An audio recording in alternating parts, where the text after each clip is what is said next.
Fox Sports. We are Baltimore. We are Florida. It's high noon in Atlanta. Time for brunch. Maybe some burgers. You're going to need some more Justin Bohr. And if Miami wins, the brooms will be out for a sweep in Atlanta. Marlins, Braves, get you some.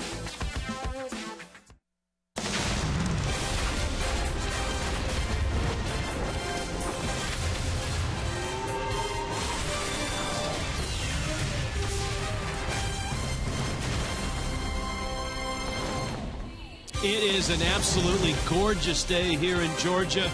Stone Mountain. And in Atlanta, the Braves and the Marlins finish off a 3-game series. Right now, Miami is looking for a sweep. Good morning, everybody, or good afternoon. We're right on that border. Hi, everybody. Rich Waltz, along with Tommy Hunt. A sweep. For the Marlins to sweep the Braves in Atlanta, that's significant. Well, and also to sweep a team that had pretty much owned the Marlins coming into this series. The Marlins came into this series 3-10 against Atlanta. Justin Bohr is the talk of the town. Well, maybe not this town, but certainly surrounding the Marlins. Bohr's run and his road trip have been impressive. You got it right there, Rich. 4 straight for Justin Bohr. He's 6 for 16, but that's not the story. 3 home runs. Look at the power he generates from that lower half. He's homered in 3 of 4 games. He has 8 RBIs during that time. Remember back late June, early July, he had a stretch of 4 consecutive games in which he homered. So when he gets hot, ride the big guy. He'll take a few balls deep. He also made a great defensive play in the ball game last night, too. Yeah, the 3-run shot, a big one last night. And for the Fish, a win for Justin Nicolino. Another young lefty is on the mound for Miami. Adam Conley, who his last time out beat Max Scherzer and the Nationals. Yeah, Adam Conley had a win last time out against Washington. He went just 5 innings. He gave up a couple of home runs, but you know what? You pick up that W, that's all that counts. He won 9 games in AAA, had a 2.5 ERA. Probably his best start this year was against the Phillies. He went 6 innings and gave up just 1 run. But picking up that win against a tough opponent like Max Scherzer, that's always a feel-good story for a young left-hander. Adam Conley, 25 years old. Williams Perez has not had a good go of it of late, especially his start against the Yankees. Well, he got rocked against the Yankees. He got sent back to AAA, but because of all the injuries that Freddie Gonzalez's staff has, he's back to start this one. Twitter was ablaze last night with Justin Bohr nicknames. What's in a name? Does he want a nickname? What are the choices? Jessica Blaylock answers all that when we return.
Hey, Rich, it has been a fantastic road trip for Justin Bour. 8 RBIs, 3 home runs, including that 3-run blast last night in the 7th inning. Because of that, Twitter was buzzing with potential nicknames for the big guy. Take a look at the list that we put together with some of the suggestions, because people got really creative. They really thought outside of the box, used both his first name and his last name. How about the Big Burrito, or Just in Time? You can also see that they had a little bit of fun with the Bourne identity and the Bourne supremacy. So what does Justin himself think of these suggestions? I had a chance to catch up with Bourne and talk to him about these potential nicknames. Here's what he thought.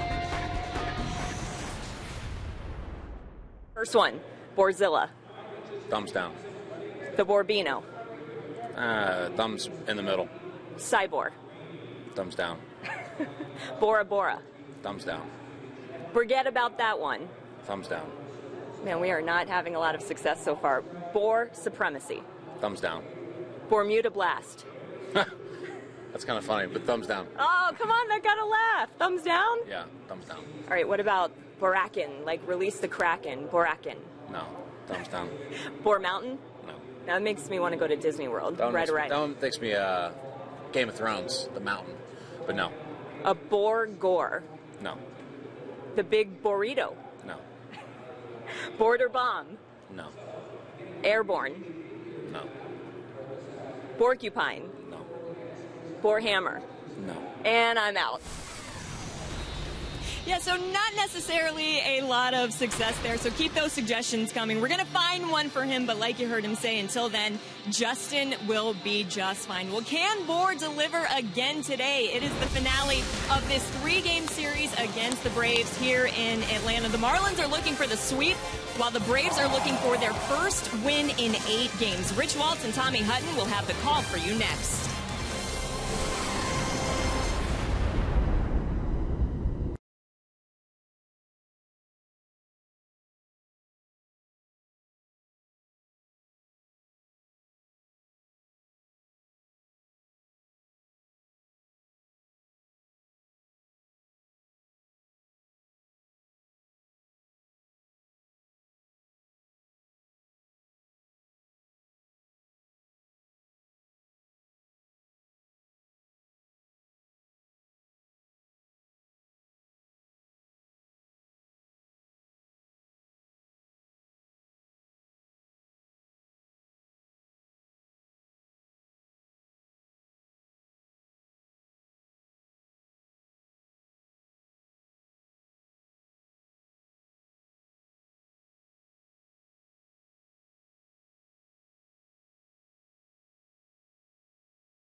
Faces Miami, and here's the lineup he gets. It's brought to you by JM Lexus. All the regulars are in there with D. Gordon at second. Christian Yelich, with the injury, is still swinging the bat well. Had a nice night last night. Martin Prado's at third. Justin Bour in the cleanup spot. Marcell Ozuna in center. Ichiro's in right. Danny Echeverria at short. Jeff Mathis does catch for JT Realmuto, and Adam Conley is in the 9 spot. And Perez on the bump. The Fish, winners last night. A 7-1 win. And a strike to Gordon. And that first pitch brought to you by Pinch a Penny. And a chance for a sweep. This 3-gamer here in Atlanta. Gordon. A bouncer to Castro. Now let's take a look at the 6'1" right-hander Williams Perez. Not a very successful outing last time out. It was that 15-4 loss to the Yankees. Inning and 2/3, 5 hits and 8 runs he allowed. He was sent down to AAA to make room for other arms that the Braves needed. But here he is back again. He's made 14 starts this year and has an ERA of 5.5.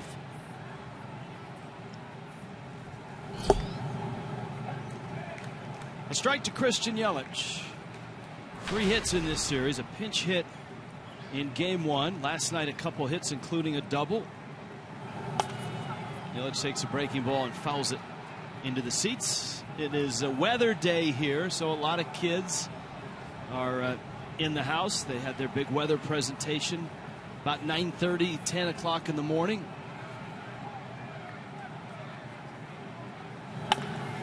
Yelich bangs one into center field. And Christian Yelich continues to swing it.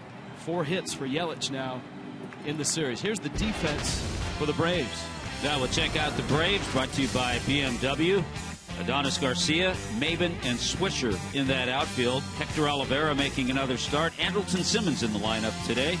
Daniel Castro moves over. He'll play second. Freddie Freeman's at first. Christian Bethancourt behind the plate. Yeah, for Christian Yelich right now, 5 hits in his last 8 at-bats.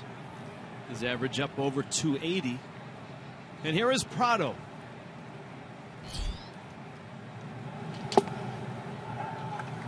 Strike to Martin Prado.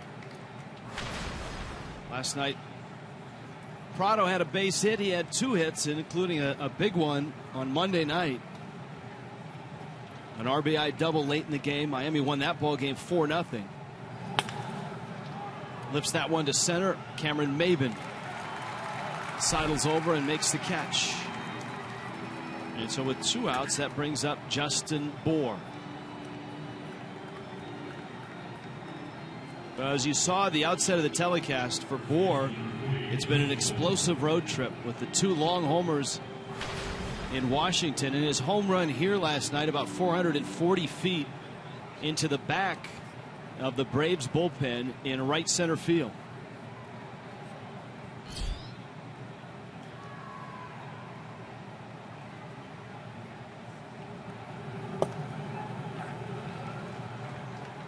I think what we've seen Justin Bour do really well during this streak, he's adjusted to a lot of the off-speed pitches he's seen, but when he's gotten that fastball to hit, he's really reacted well.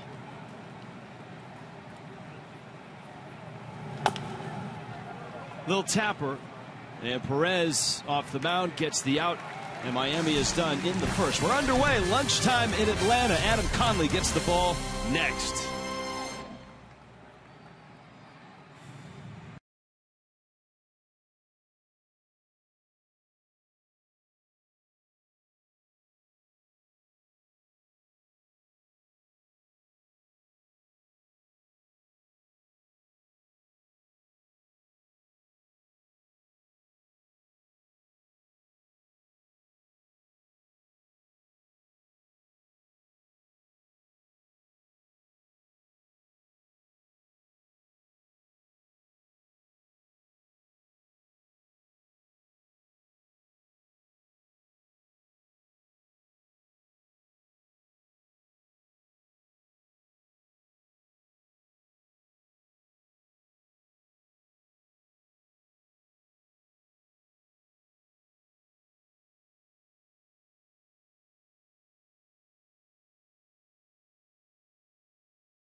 places. By Checkers, epic meals, epic deals.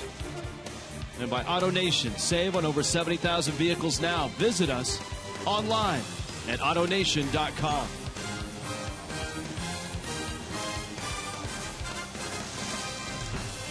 Scoreless ball game in Atlanta.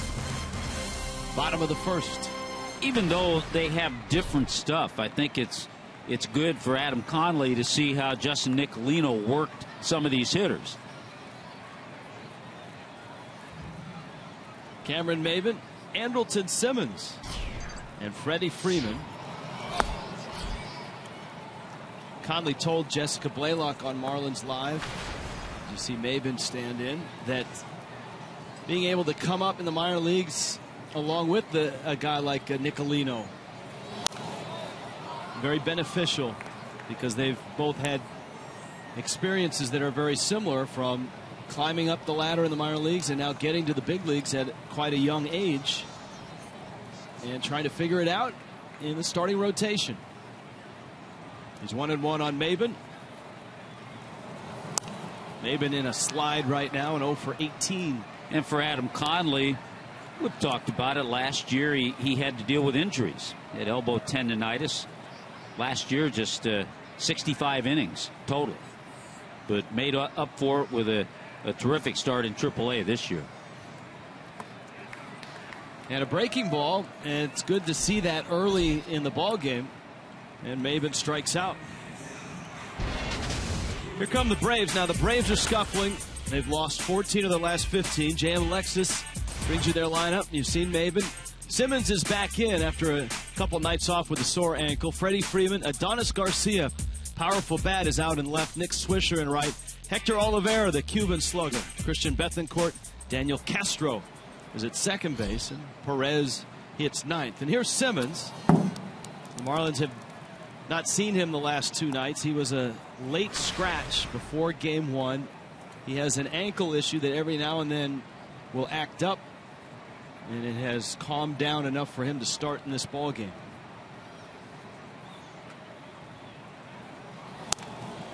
And it's always fun to watch a Andrelton Simmons, Adeiny Echeverria game. There's usually 2 or 3 highlight film plays cut right down the middle between the two.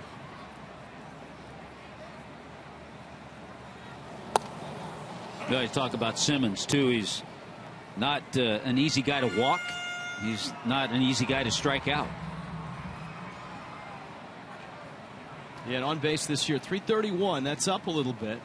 342 slugging, 3 homers, 20 doubles.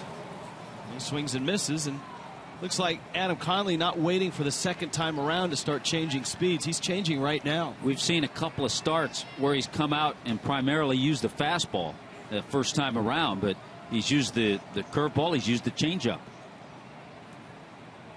See, Jeff Mathis wants to change low.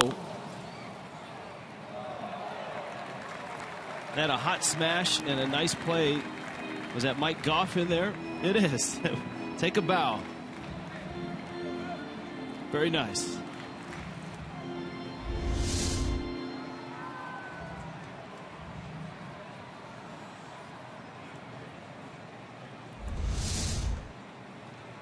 Not getting any love from Bo Porter, the third base coach of the Braves. But Perry Hill liked it. And Chuck Hernandez liked that pitch. Adam Conley has struck out 2 to open up this ball game. Well, we saw the off-speed stuff, and all of a sudden, fastball catches that outside corner. Only the 36th time that Simmons has struck out this year.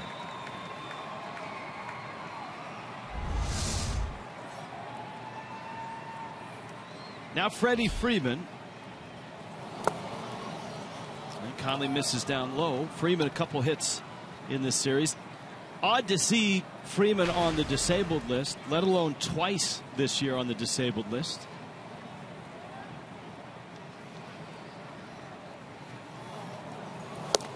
At the time he went on the DL, he had the longest consecutive game streak in Major League Baseball at 234.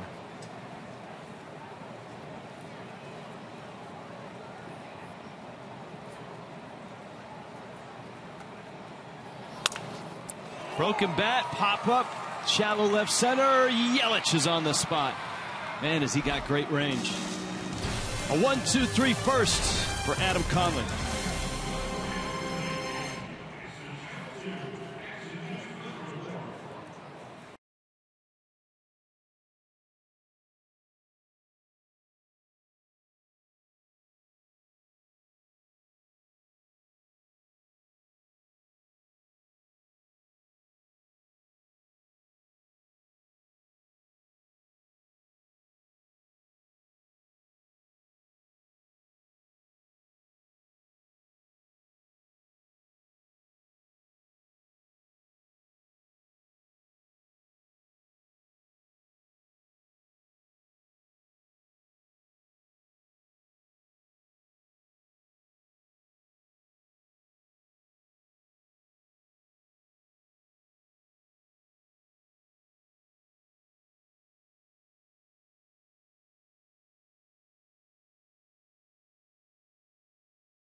Near the Atlantic Station area. It is an incredibly gorgeous day.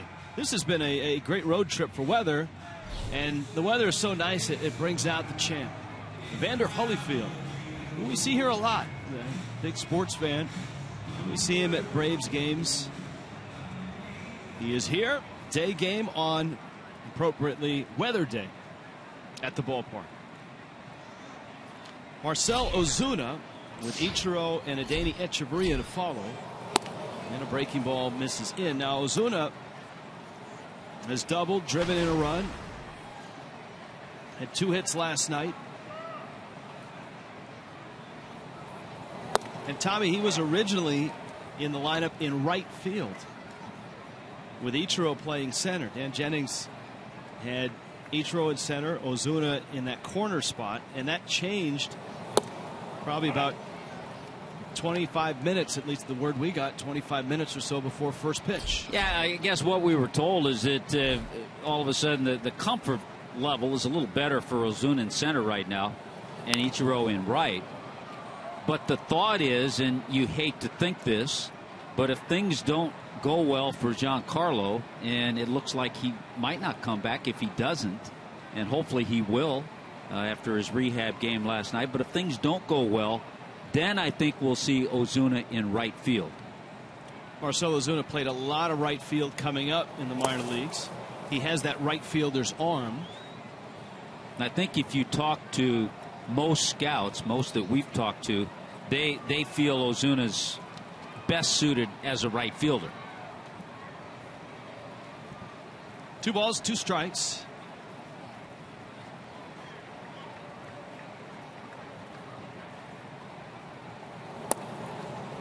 Perez with a sinker that just dips low. So the day after for Giancarlo, very important. See how that wrist feels, how the hand feels.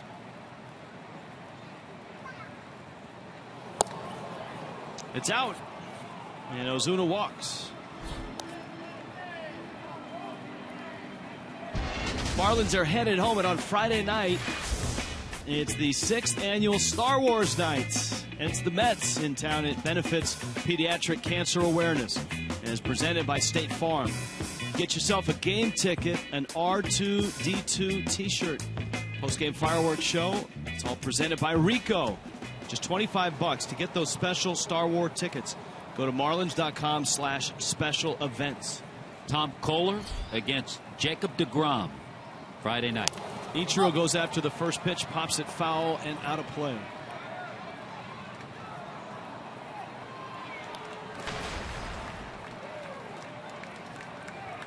Ichiro getting the start on Monday night was 0 for 3.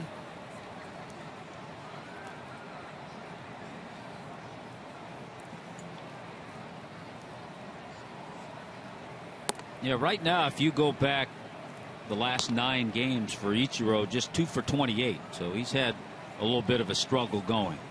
Really his second one this year.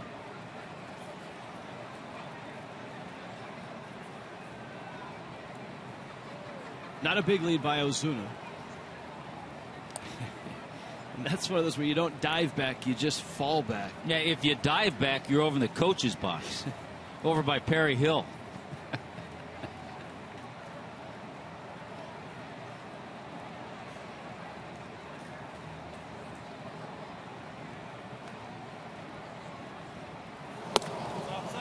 1-1's out. Rob Drake is the home plate umpire with Joe West occupying first base. DJ Rayburn at second. Ben May is at third. There's a look at Rob Drake. He and Christian Bethencourt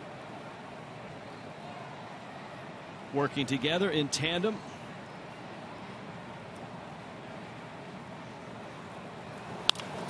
Ichiro a liner to center. He hit that one well, but it's right at Maben. Funny, Williams Perez is pitching today for Atlanta. He's done a little bit of everything for them. He's making his 15th start. He's thrown a complete game. He actually has a save this year.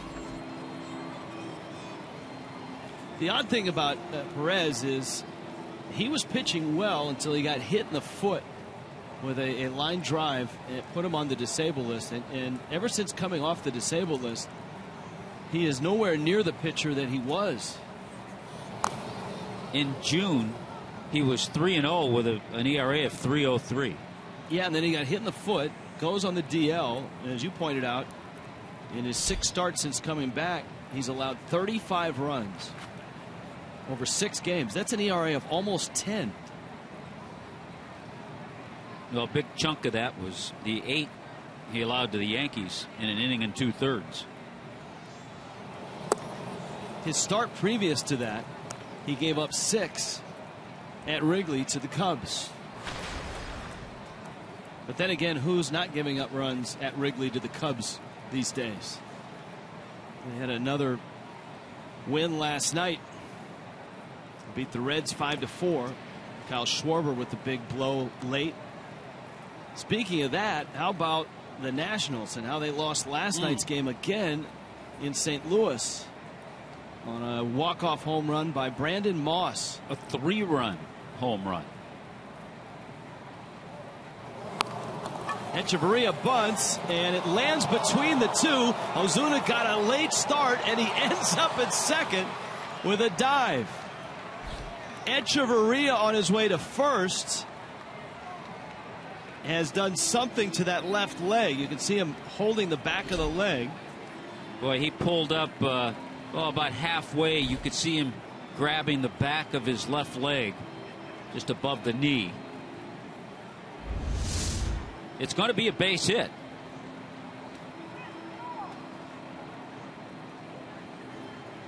The amazing thing is, even though he kicked it halfway across the infield, he still had a shot at second, and that does not look good on the replay. No, it doesn't.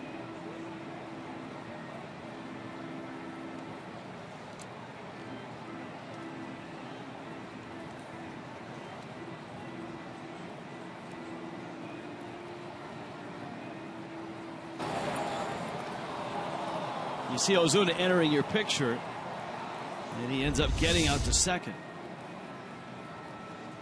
It's going to go as a bunt single. Not often do you pop up a bunt and end up getting a hit. Well, I think if there's any question, you've got to just take him out. Tomorrow's an off day, and then you hope that he's better. But you know what? Etch is such a doggone gamer. He wants to be in there, but this is probably the right move.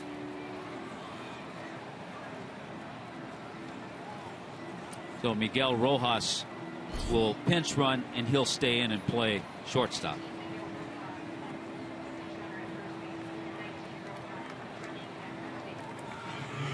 So Rojas is in. Echeverria coming off the field.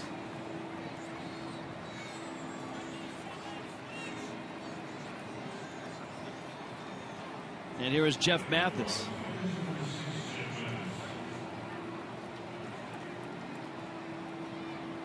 Yeah, Bethancourt and Perez nearly collided. What an odd play that was. Yeah, then to see Bethancourt, the ball carom off him. And then Ozuna was still at first, and he had to be because it looked like they were going to catch it. He's got a hold, yeah. So an opportunity here with one out. Mathis, the hitter.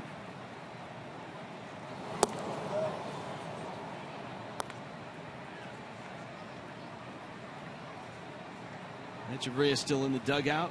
You could see Martin Prado next to him translating for his conversation with the Marlins training staff and Dan Jennings. Mathis, a rifle shot down into the corner. Ozuna around third. He's coming home. Rojas right behind him, and he'll hold there at third base. The throw behind him. He's out.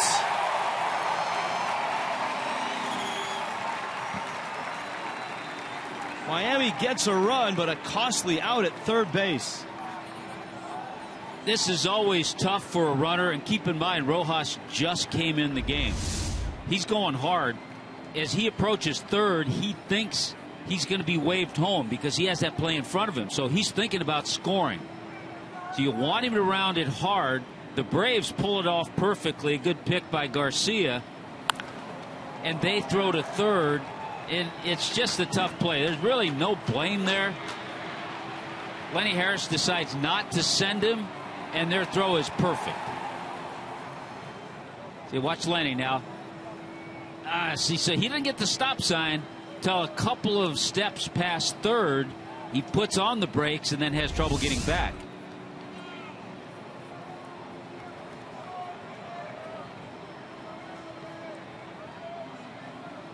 He's out.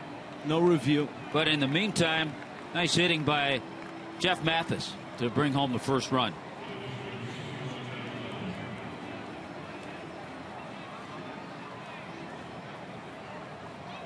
It's one of the things you learn when you play the Atlanta Braves is anytime the ball goes near Andrelton Simmons, you better be on high alert, whether you're a long ways away from him or in close range like that. He is one of the best on a relay, maybe the best in all of baseball. Yeah, that put out goes 7-6-5. And it started with Garcia making the bare hand play out in the corner. Garcia, an infielder by trade. So Conley's up, counts 0-1. And he hits a ground ball in the center field. That's a hit. Here comes Mathis. What a road trip it's been for the Marlins pitchers at the plate. Adam Conley, by his own admission, not a very good hitter. A guy that didn't hit at all in college. In the big leagues, all of a sudden, he's blowing up. So he gets his third major league hit, produces his first major league RBI. And he's putting a little more pressure on Justin Nicolino now, too. Just right back up the middle. Nothing to it. And Mathis comes in to score. Last night, Nicolino had his first major league hit. Brad Hand a base hit on Sunday. Tom Kohler had 2 on Saturday. After getting the out at third base, that is an enormous pick-me-up to pick up that second run. That's like a momentum shift quickly. You know, a little momentum on the Braves side, getting the out, and then it goes to the Marlins side with the base hit by Conley. And Rojas out at third. Conley picks him up. D. Gordon 0 for 1. A little tapper. This time nobody kicks it. And out by a step is Gordon at first. It's Williams Perez who makes the play. Miami's on the board twice early, 2-0.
love that piece.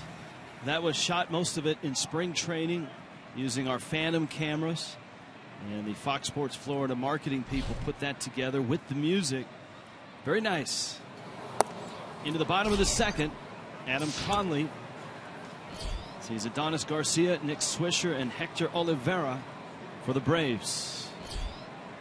Conley's already had a busy afternoon. He went 1-2-3 through that first inning. Picked up his first major league RBI with a run-scoring single. Garcia getting the start in left. And I think, Tommy, we talked about this last night. Freddie Gonzalez needing a place to play Garcia, who's been good with the bat. Now that his fellow countryman, Olivera, who was acquired from the Dodgers about a month ago, is here. Because Olivera is a third baseman and Garcia a third baseman. Well, as we have seen with many players, and I guess Derek Dietrich comes to mind, you learn to play the many positions, and if you can swing the bat a little bit, you'll find yourself in the big leagues. All right, Tommy, with the change out at short, let's take a look at BMW's defense for the Marlins. Well, we've seen Christian Yelich, Ozuna, and Ichiro in the outfield. Martin Prado, Miguel Rojas now comes into the game. He's at short. D. Gordon, Justin Bour, and Jeff Mathis has made an impact already with an RBI double. Leadoff walk to Adonis Garcia. Now here is Nick Swisher, the switch hitter, who finds himself over in right field. That allows Garcia to play left. And Conley trying to settle into this second inning. Misses up. Now the Braves, after this game, they head out on the road. They head up to Washington for a 4-game series with the Nationals. It's not often you see a manager in that spot of the dugout, but Freddie Gonzalez is all the way down the first base side. I think he wants to see what kind of a move Conley has. Is it a legit move? Is it a balk move? I think he's down there to get a good close look at that. Looking over the shoulder of Terry Pendleton, his first base coach. It's an interesting dynamic because you don't see it. You're right. You don't see that too often, though. Yeah, and a manager will flash the signs out to the third base coach, who then relays it out across the diamond. At least in theory, sometimes the manager is the decoy. Yeah. And someone else in the dugout is giving signs.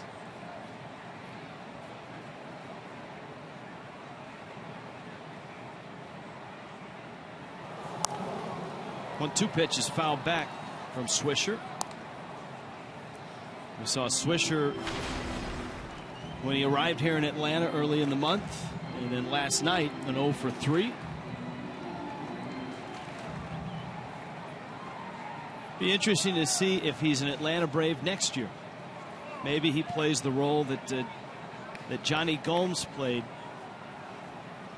until he was traded the other night to the Royals. And one thing with the departure of Gomes, the next day in the Atlanta Journal-Constitution, the praise for Gomes was effusive from teammates young and old. A lot of guys said he's the best teammate they've ever had. And so you understand why Gomes has been such a valuable piece of many postseason teams. Yeah, guys commenting on not only his leadership, but also, as you said, what a great teammate. Gomes had a great quote when asked, hey, are you excited? Will you be energized going to Kansas City? You can see, I mean, who wouldn't? They're 80 and 51. 2-2 coming. He doesn't need anything to energize him, though. And that's what he said. He said, you know what? I gave everything I had playing here in Atlanta. I've got nothing more to give when I go to Kansas City. I'm just going to be the same guy.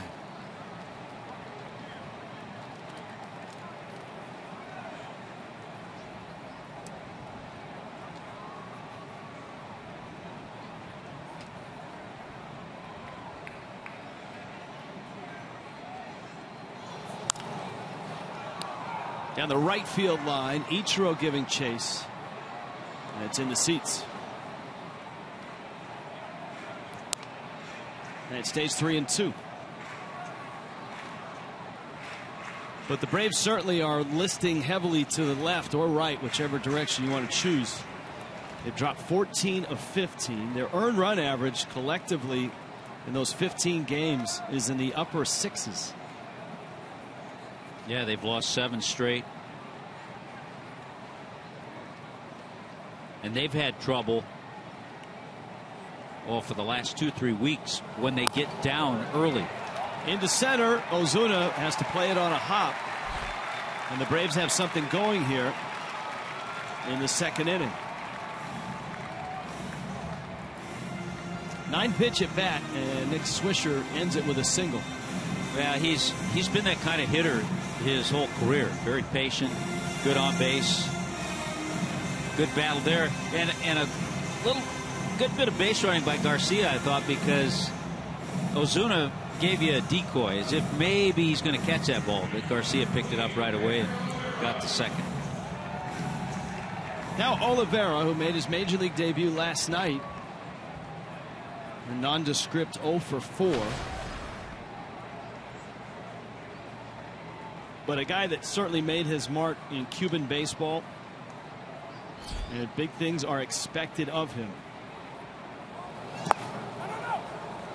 Conley buries that pitch in the dirt. Last night, Nicolino did a good job in getting Oliveira off balance with good off-speed pitches, some good changeups.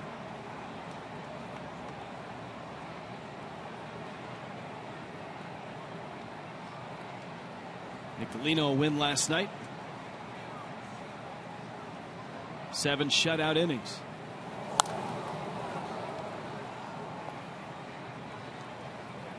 And over his last 4 starts, his ERA under 2.5. Not a strikeout guy. He knows that. Super job last night, Nicolino.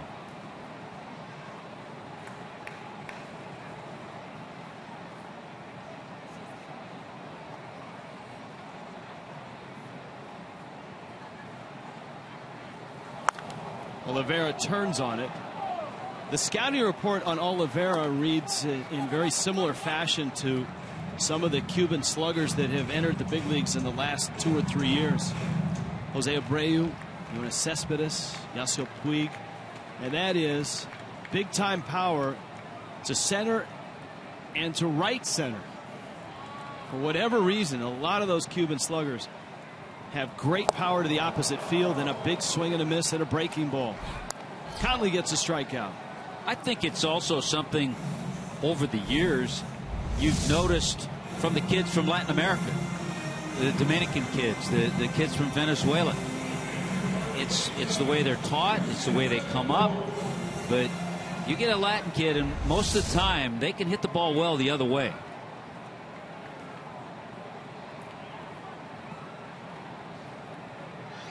Now Bethancourt. Braves still have runners first and second, and Atlanta had their chances last night early.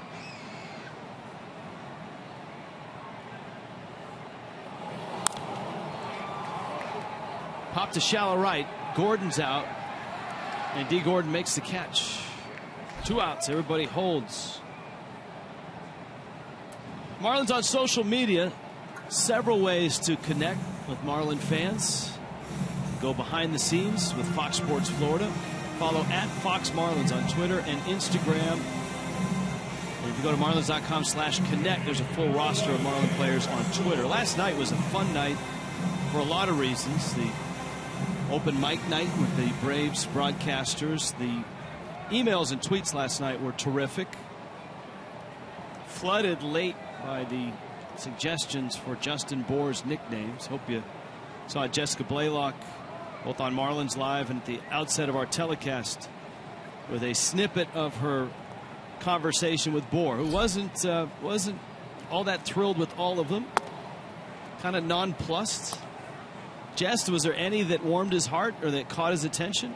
Yeah, there was really only one that he even laughed at. And I've been taking a few more suggestions, by the way, on Twitter since he shut down the 15 that we pitched to him earlier. I've got the Big Lebowski, a little bit of a play off the Big Lebowski, and then Bornado. So maybe we'll see if we can get a few more suggestions, because I am convinced that by the end of this, we are going to get one that he likes. I think he liked, but he maybe was a little shy of the association. I think he liked the Borbino.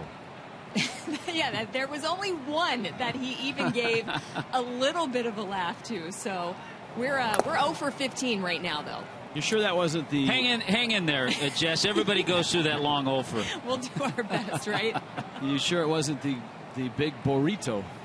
Yeah, that was a good one, too. I like that one. He has a really good dry sense of humor that is, I think, just starting to come out.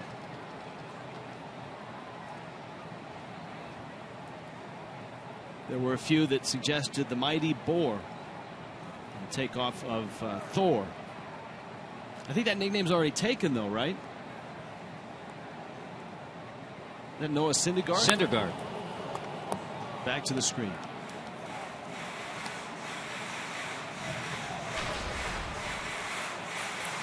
Yeah, the Mets have the Dark Knight, and Thor in their rotation. And the Degrominator. You know what? He just likes Justin Bour. I think he likes seeing his name in the lineup. Yeah. And don't we all? 2-2 to Daniel Castro. Conley trying to pitch his way out of this second. D. Gordon, backhand flip. Rojas is there, and Conley does. First and second, nobody out. No problem.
Varsity.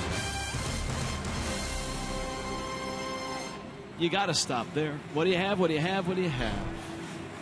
How about the strongest fan photo of the game? Hashtag NFL Data Strong Fan.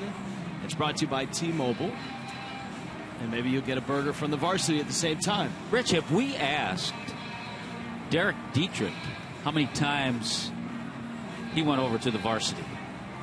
Right across from Georgia Tech. It is. You got to figure out how to get over the freeway, and there you're right there. Georgia Tech's a great campus here in so close to downtown Atlanta. Christian Yelich, who singled in the first. Martin Prado, Justin Bour. Miami looking for a sweep. If the Marlins win this game, they can extract themselves from fourth and leapfrog into third. Atlanta, Miami, and Philly are all within a game and a half of each other.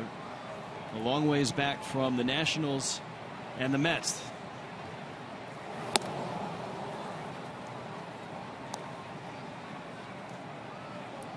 To Yelich. 4 for 7 in this series. And Yelich wallops that one to center. It's caught by Maben. Even his outs are loud right now. Yeah, I was thinking the same thing. Even some of the balls that he's hit that have not been hits, he's had a good approach on. He's had good swings. Here's Prado now. This is the only game going in baseball. You've got the Reds and the Cubs. That starts in about an hour and a half. That's the only early National League game. You've got a couple American League games that later on in the afternoon will start. Angels in Oakland, Yankees in Boston, and then night games throughout Major League Baseball. Nationals are back in St. Louis tonight. Boy, they've had 2 bullpen meltdowns in their 2 games there.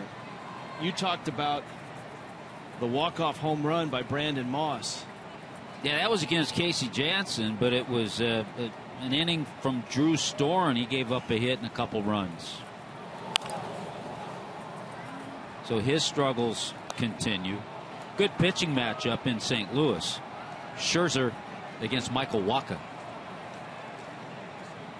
Marlins beat Scherzer. In fact, it was Adam Conley who got the win in that ball game when they saw him this past weekend. Prado lifts it down the line. You never know who you're going to find when you peruse box scores and look at scores from around baseball. Last night, Seattle in Houston came from behind and beat the Astros by a score of 7-5.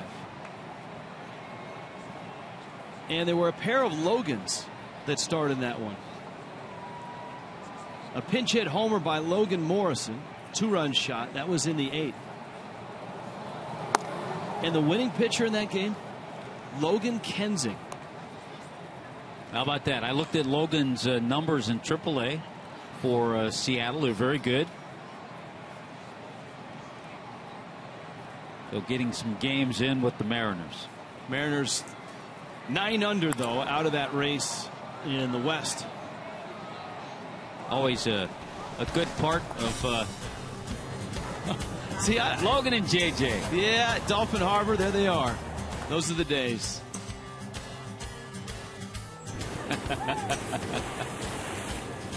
The Miami Seaquarium. I can remember they went to the Georgia Aquarium here, and Kensing ate whale food, right? They had these protein pellets that they fed the fish or the whales, and JJ somehow convinced him to eat one of the pellets. Martin Prado into center field with a base hit. And that brings Justin Bour up. Dave, Martin Prado, another who it seems like when he doesn't get a hit, he hits the ball well somewhere, lined out to center field. That base hit there. So 7 hits now, 7 for 21 on the trip.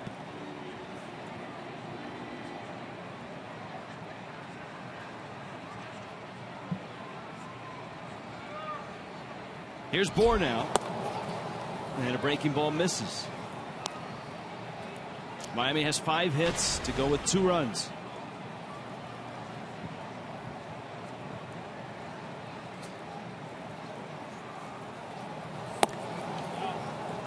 As his body of work grows, Justin Bour now in game number 101. 15 homers, 15 doubles. That slugging percentage keeps rising. It's at .457. Boy, the word, and this is encouraging, the word on Adeiny Hechavarria, left hamstring tightness in day-to-day.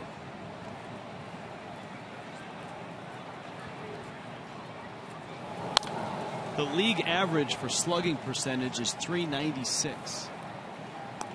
So anytime you're in the mid-4s, you're doing damage.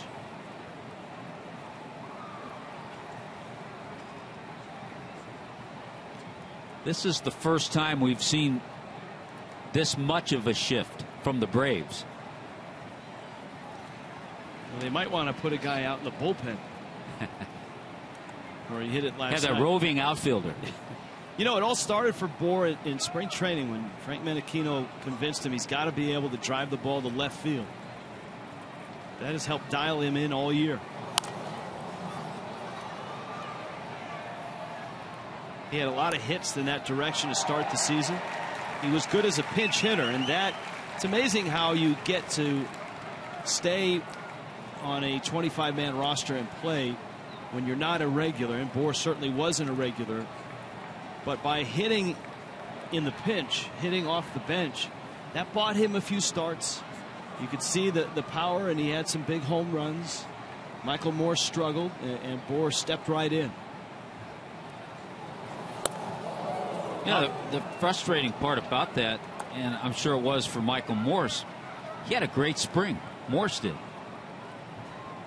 Everybody had a great spring. The Marlins had a very good spring as a team.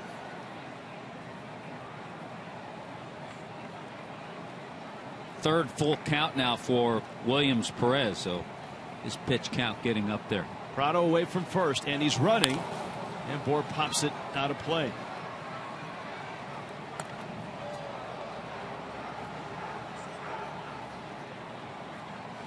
On a bright sunny day, Bohr's got the shades on. A lot of those lenses aren't the real dark ones. Some guys feel comfortable with that, some don't. You also saw Martin Prado as he headed back to first looking over at Lenny Harris. You want to get the sign as quickly as possible. Yeah, I'm sure he's going again. He runs, and Perez looks at second and flips to first.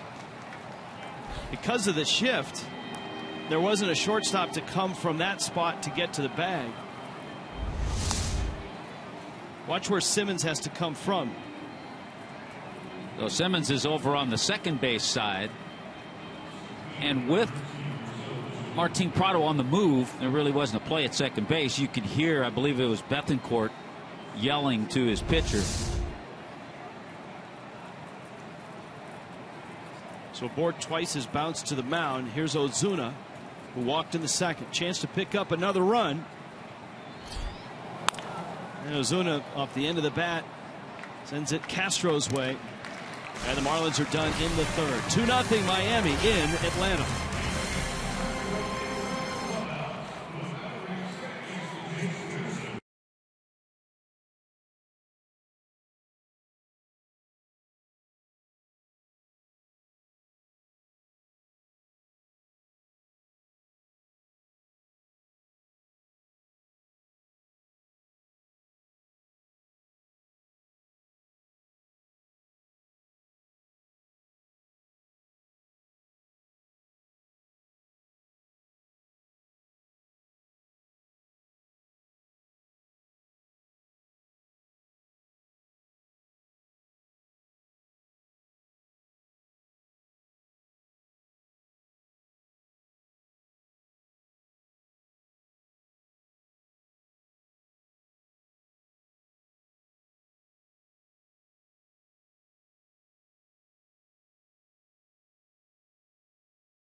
Jessica Blaylock down below. Hi, Jess. Hey, Rich. Well, if there's one thing that the Braves and the Marlins have in common, it is this. They both have a very young pitching staff. Take a look at the average age of pitchers for both teams, and you will see Miami is the 5th youngest in Major League Baseball. The Braves are the 3rd youngest. Adam Conley on the mound today for Miami. He is only 25 years old. Justin Nicolino, who pitched yesterday, only 23 years old. But, Rich, you mentioned this earlier, the fact that those guys came up in the minors together, the fact that they're going through this process together, it's been a huge help for them.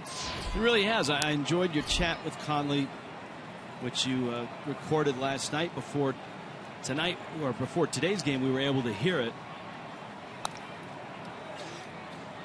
Perez fouls it back.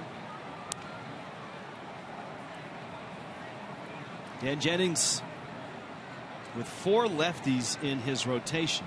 There should be a right-hander ready soon. Jared Cozart coming back from vertigo. Well, the one righty will go Friday night against the Mets, Tom Kohler.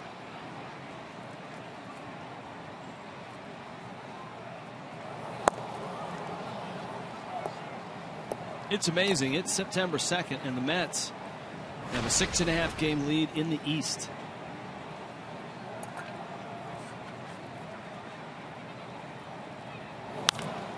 And the Nationals are just a game over 500.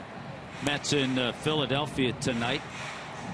Aaron Nola against Matt Harvey. The other significant movement over the last few days is St. Louis adding to their lead in the Central. Pittsburgh 6 back. Marlins saw the Pirates, and they look good. But Pirates have dropped a couple games, and St. Louis has won 4 straight, and a couple in dramatic fashion against the Nationals.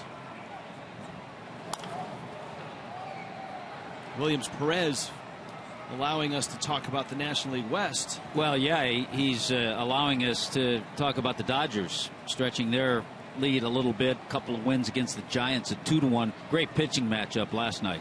Greinke against Bumgarner. Giants have lost 4 straight and are 5.5 back. Williams Perez draws a leadoff walk.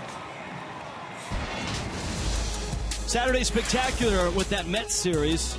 And remember, Saturday's start time is 7:10. All you can eat seats, just $35. Unlimited KM beef franks, peanuts, popcorn, nachos, Pepsi, and Aquafina water for just $35. Marlins.com, the place to go for tickets. Now in that Saturday game, Brad Hand is scheduled against Noah Syndergaard. Some talk that maybe Syndergaard will be skipped. Could see the young left-hander Steven Matz. But right now, Syndergaard scheduled. Cameron Maybin struck out in the first.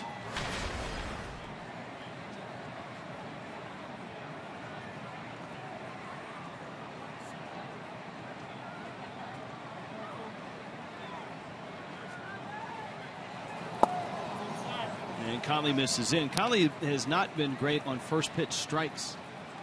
Going through the order now for the second time. No, and just little areas that build that pitch count up and keep you from going deep into games.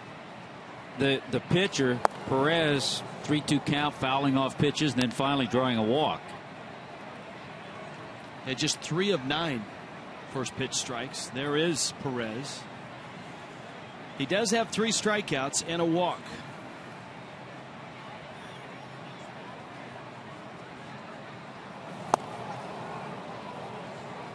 Talked about last year for Conley because of the elbow tendonitis, just 65 innings. He's exceeded his highs in innings pitched. He's gone over 140 now for this year, counting his AAA numbers and up here.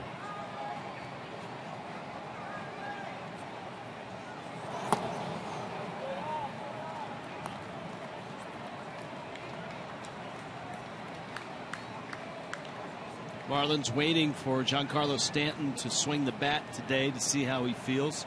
There was some discomfort yesterday in his rehab appearance. Maybin out towards short, and it's Rojas there, and he can't gather it in. With Maybin's speed, a base hit.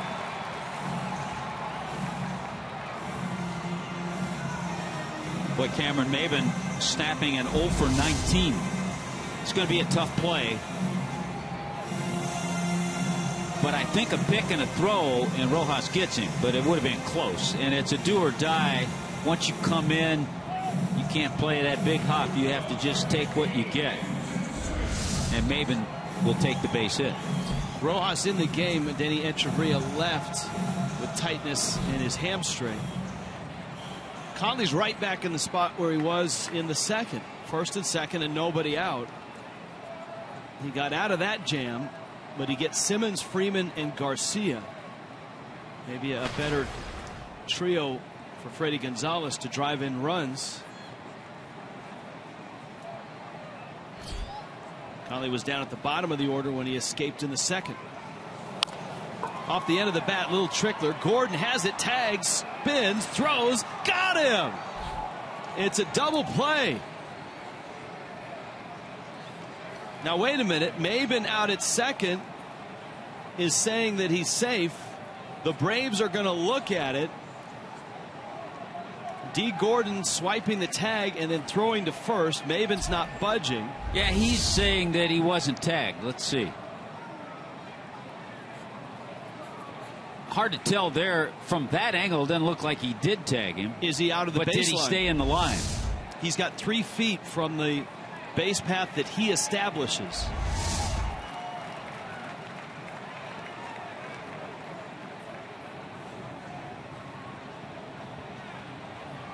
Now that I think Freddie needs to find out if he was out by a tag or if he was called out because he was out of the baseline. And if he's challenging, then it's the tag.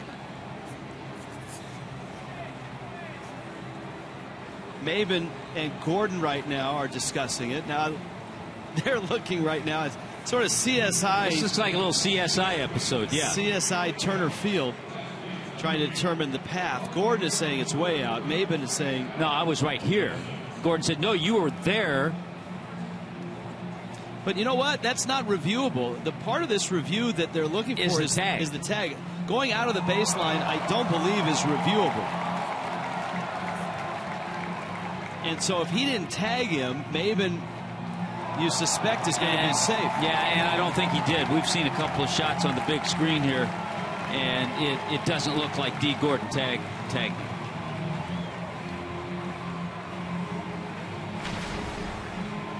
So it's a Braves challenge. Remember, the Braves challenged last night early in the ball game and lost that challenge.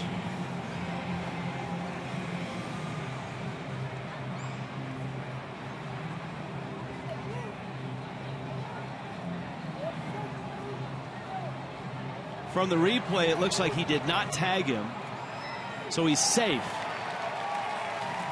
Now, going out of the baseline is not something they can go back and look for and say, well, you're out because you went out of the baseline.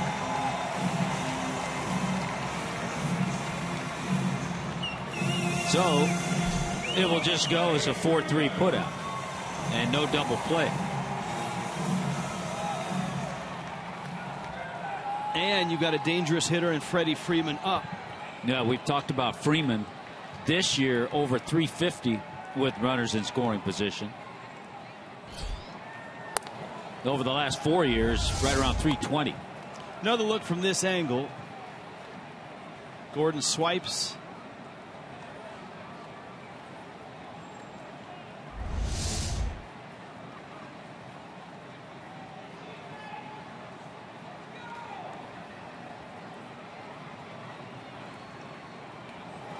The Marlins obviously would have been in much better shape had DJ Rayburn called him out of the baseline, because then the Braves couldn't challenge for that, nor could the Marlins say, hey, look, on that replay he was out of the baseline. So that initial call held a lot of weight. It was called a tag, and simply put at that. Good footwork by Maybin.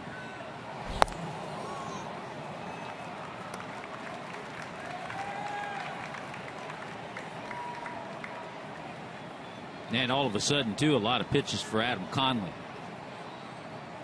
It's 3-0 on Freeman. You've got Adonis Garcia on deck. Great speed at second with Maybin. Freeman walks.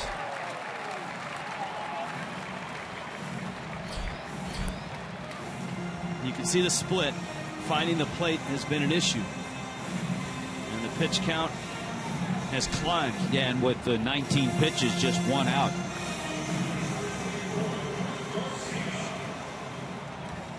And Garcia is a dangerous guy. He showed that when he arrived in the big leagues. And had a great first 2 weeks. 4 of his first 11 hits were home runs.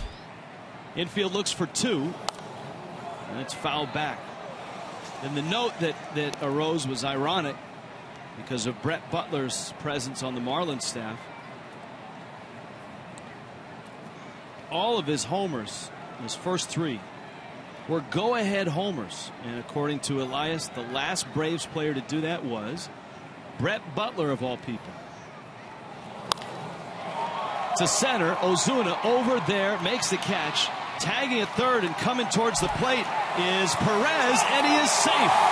Mathis with the tag. Ozuna with a great throw. Remember, that's the pitcher, Williams Perez, coming from third. Never thought that would be that close at the plate. What a great throw by Marcell Ozuna.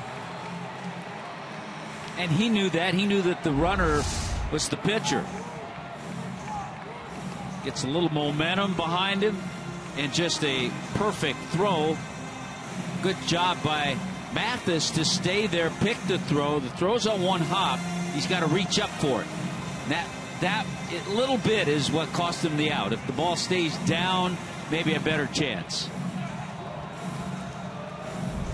Great effort, though. That was an old school play at the plate, and not to raise your ire, but if he's out, Mathis may have been called for blocking the plate with his feet and his legs. I understand. I understand. Yeah, he kind of had the legs out, the goalie leg out, trying to close down that plate. It's just tough to teach an old dog new tricks. That's true. Garcia gets a sac fly. Here is Swisher, lined a single to center in the second. Big lead by Maben.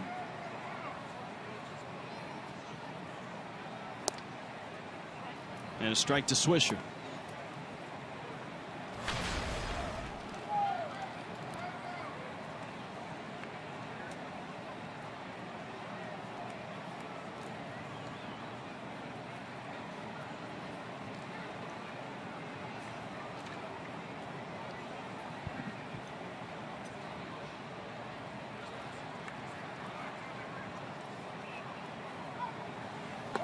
Ouch. Fastball comes in, hits Swisher. He's got that elbow arm padded, it looks like. And it sounded like that's what it hit. Yep.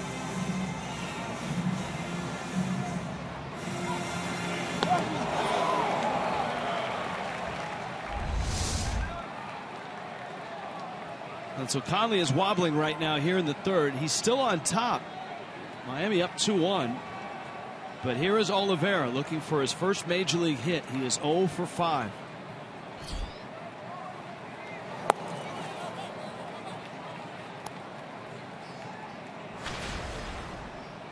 Oliveira, a star internationally and in the Cuban League for many years.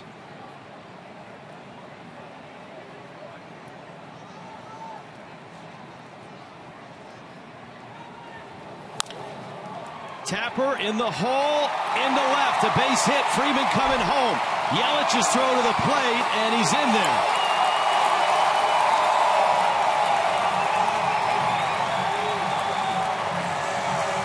And the Braves are on top.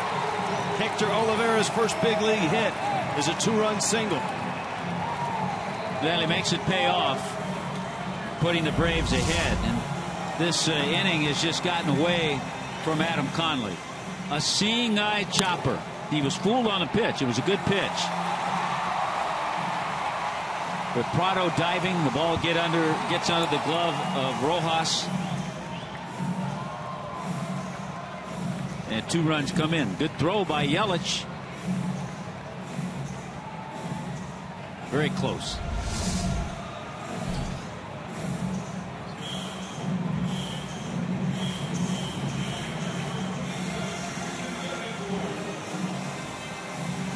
There's the baseball, authenticated. Do we have anybody to authenticate things up here in the booth? No, your bag of peanuts that you've crushed. We could authenticate that. They're authentic Atlanta Braves peanuts, too. Just dust and shells at this point.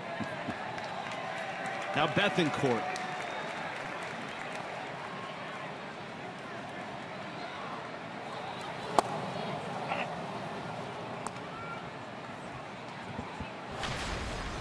Oh, 0-1. You know, it all started with the great at bat by Williams Perez, the Braves pitcher. He worked a leadoff walk.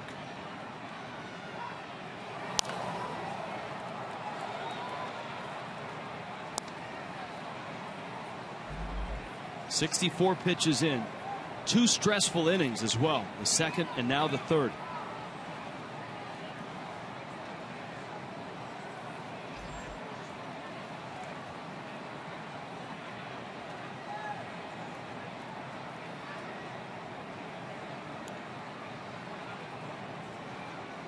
But obviously a long way to go here in Atlanta.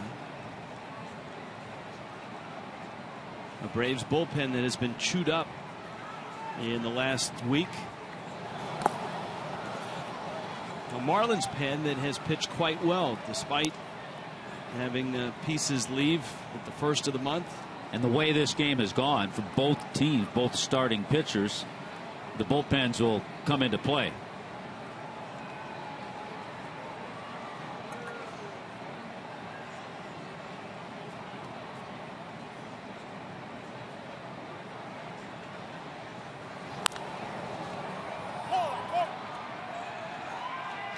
Justin Bour makes the catch, and Conley finishes the inning, but the Braves get 3 and lead it 3-2.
Train coming in.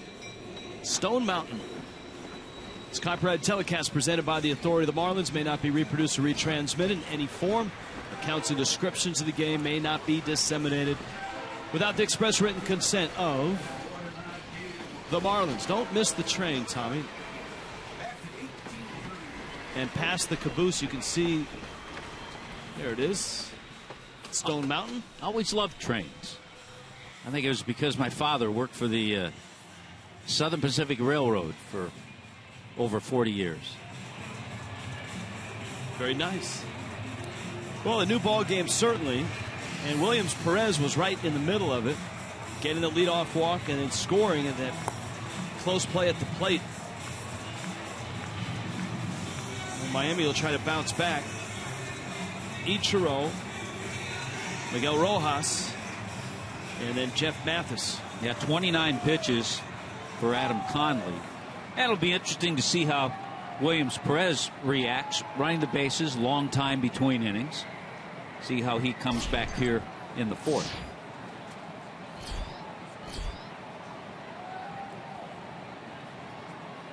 Ichiro line to center.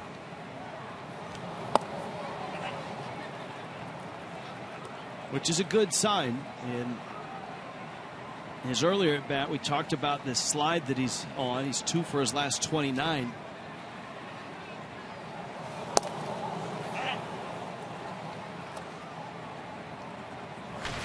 Well, 2. Played 125 games this year, 75 starts, counting today.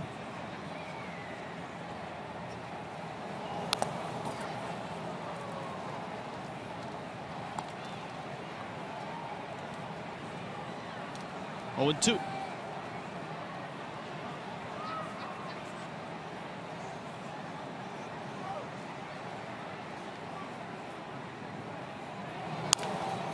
Takes that breaking ball and drills it in the gap, right center field.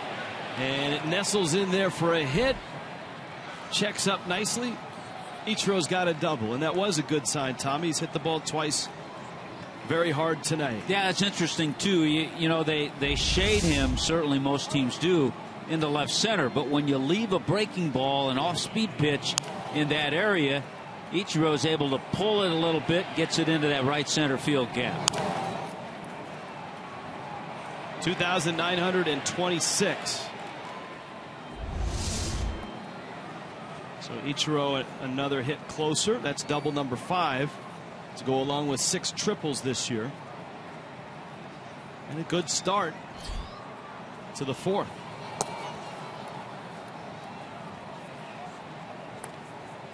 Miguel Rojas replaced Adeiny Echeverria. If you missed the second, Echeverria on a bunt clutched his left hamstring as he got to first. What went as a bunt hit, Echeverria left, and Rojas replaced him.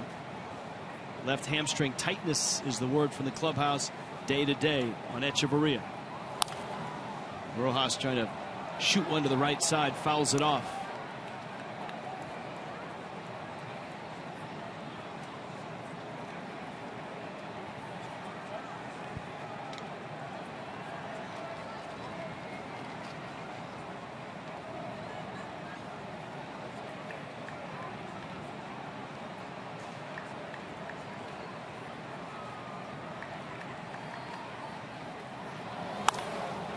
Liner, and it's just foul. And again, you can see Rojas trying to hit that ball to the right side. You know, he's the type of hitter, I guarantee we'll even see him try to do it with 2 strikes. But clearly, on a pitch, he's staying back. Good approach. Just foul. We're talking about some of the races in the National League. Best record in the American League. The Kansas City Royals, about the only thing slowing them down a little bit is chicken pox.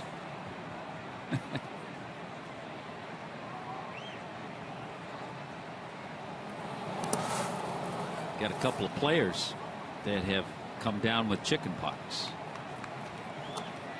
Yeah, their lead is 12 over Minnesota. Minnesota right in that wild card race with the Yankees and Texas all knotted up for that #1 spot. Angels are 3.5 back. Rays are 3.5 back. Now Rojas finally does get it to the right side. A bouncer to Castro. It's a nice at bat. Yeah, we told you, even with 2 strikes, he's going to be trying to do that. And a great job by Miguel Rojas. This, by the way, this game today ends the stretch of 20 consecutive games that the Marlins started a while ago in St. Louis. Our Toyota Trends 20 games, 20 days, 5 cities, 5,400 miles in the air. Now Mathis, infield's in. You've got Mathis, who's not swung the bat well this year, but probably hit the hardest ball of the day for the Fish in the second. And he lined a double into that left field corner. 1 ball, 1 strike. You got the pitcher on deck. Second double this year for Mathis. Boy, some of the things he's done, though, just intangibles as far as his work with JT Realmuto.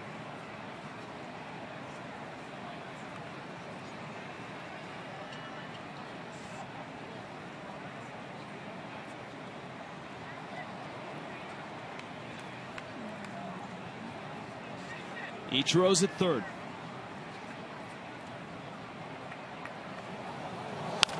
Breaking ball. Mathis hits it to center and hits it deep. Enough to get the run in. Maben makes the catch. Ichiro on his way. And Jeff Mathis ties this game at 3. Mathis has driven in 2 runs.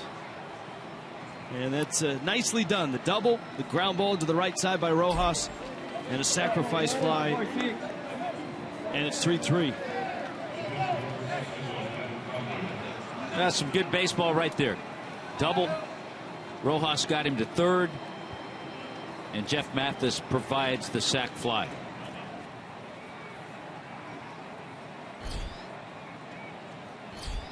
Conley now.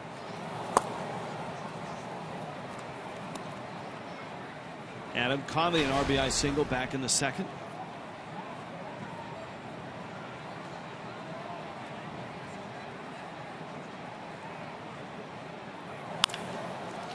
And he pulls one. Freeman backing up, flips, and gets the out. But Miami draws even. Ichiro, leadoff double. It's 3-3.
Visit your South Florida Chevy dealers today.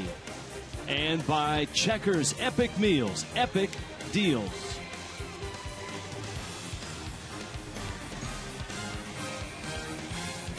That actually looks like a lot of fun. It is hot in Atlanta. Humid. Cameron Maben cooling down. This is a big inning now for Adam Conley. Probably not too many hot, humid games for Adam Conley at Washington State. No. Pullman, Washington gets warm in the summer, but not so much in the fall, the winter, and the spring. Jessica Blaylock, what you got? Yeah, just a little bit more of an update on Giancarlo Stanton. We know he had the opportunity to play in a rehab game yesterday in Jupiter. Dan Jennings talked about that outing today. He said, of course, there's going to be a little bit of rust. The hand is going to feel a little different when you haven't played in a while. Giancarlo has been in communication, though, with Marlins trainer Sean Cunningham. Whether he will play in Thursday's game in Jupiter, that is yet to be determined. Guys, they're going to wait and see how Giancarlo feels before making any decisions about Thursday or whether he will return to the lineup anytime this weekend. Yeah, that was the hope, that the Mets come into town and that Stanton would be back. But obviously, if there's discomfort in that hand, he'll be tested again today when he swings. I would think if there had been no discomfort, he would have played today for Jupiter tonight. Daniel Castro, and then Williams, Perez, and Cameron Maybin. This is the part of the order that got Conley in trouble last inning. Braves scored 3 runs. Left a couple out there. Ichiro over. He's so fluid in right field. At 41, he still glides out there. Glides. That's the term I like to use. He glides after balls.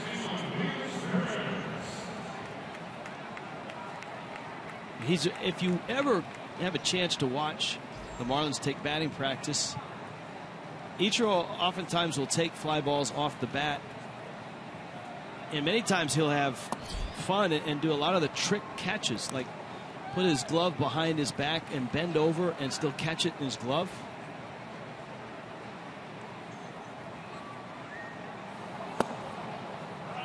It's also fun to watch him hit in batting practice. He's famous for that. Guy's got more power than you expect. Yeah, he'll step up, hit 3 or 4 balls in a row out. Perez takes a strike. It's 1-2. This was the guy that Conley walked that opened the gate. In watching Adam Conley after he had the visit from his pitching coach Chuck Hernandez, when Chuck went out there, I'm sure he said something about get aggressive, because he's been a little bit more aggressive since that visit.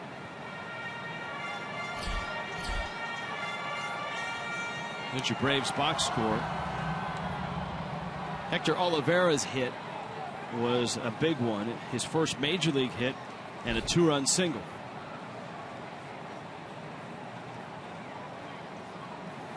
But get aggressive with the opposing pitcher. Go right after him. Rojas makes the play. So 2 quick outs here in the 4th. And here comes Cameron Maybin. Off day tomorrow. Tommy, you talked about it. 20 games, 20 days. So tomorrow everybody rests and right back at it. This should be fun. The Mets are always fun when they come to town, and they certainly are in first place by a pretty good distance right now. 6.5 game lead over the Nationals. And the weekend series starts on Friday night. We start it. South Florida Honda dealers get you ready at 6:30 with Marlins Live. Jacob deGrom going on Friday night. The Met fans in South Florida will have something to cheer about. Their team's playing well. Maybin lines it into the seats.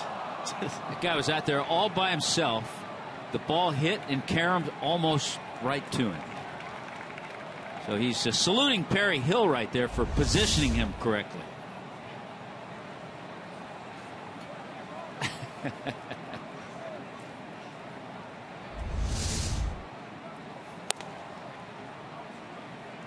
I like the fact that they let him sit in that section. Look at his hat. He's got an old school Marlins cap, and he's got almost the entire section and the one next to him to himself.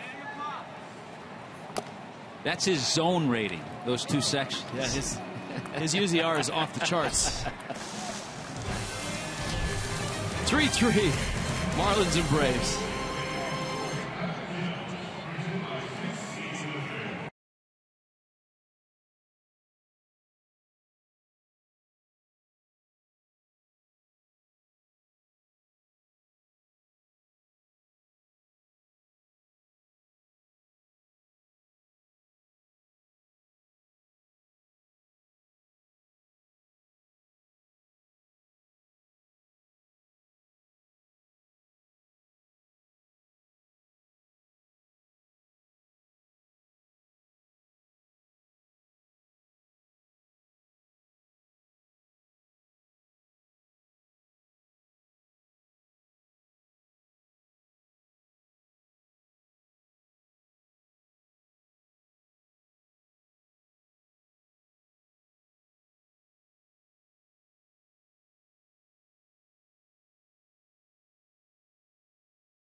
starts 7 Eastern.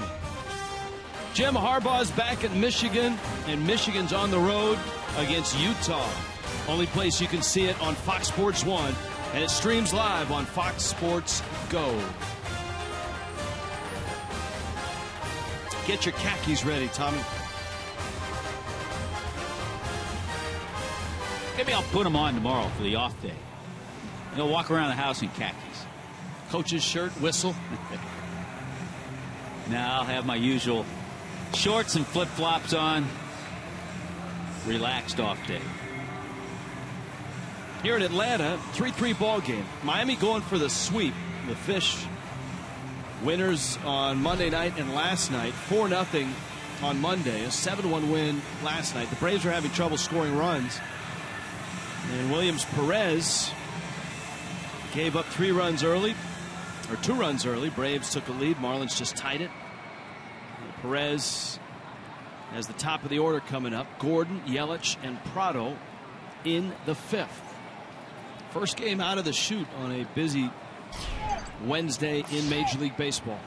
A couple of hits last night for D. Gordon. Came into the game at 329. He's at 328. Bryce Harper was 2 for 2 last night. So Harper right now sits at 333. And it was a long day for Paul Goldschmidt in a doubleheader. He was 2 for 10. He's at 322.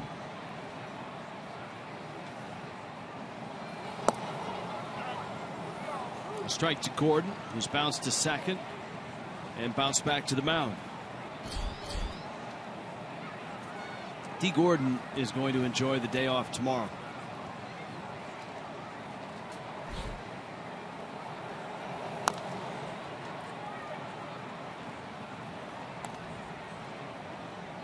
Oh, 2. D. Gordon, Martin Prado, guys who have been in there just about every day. Echeverria has been, but with the hamstring tightness, he's left the ball game today. Count stays at 0-2, so the Mets are in on Friday. If the Mets continue this trend, and in a week or 2 they're up by 8 or 9 games, that will take, I think, a lot of the pressure off of Terry Collins as they try to figure out how to rest some of those arms and get them to the postseason in a manageable fashion in terms of their workload this year. It's a lot easier to do that when you've got a nice comfortable lead and you don't have a team breathing down your neck. Absolutely. You can set up that rotation as to who you want to go in game 1, game 2.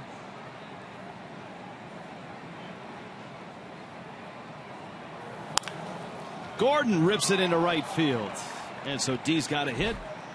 Miami's got speed on board to lead off the 5th.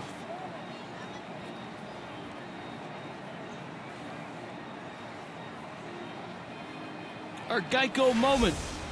Major League moment.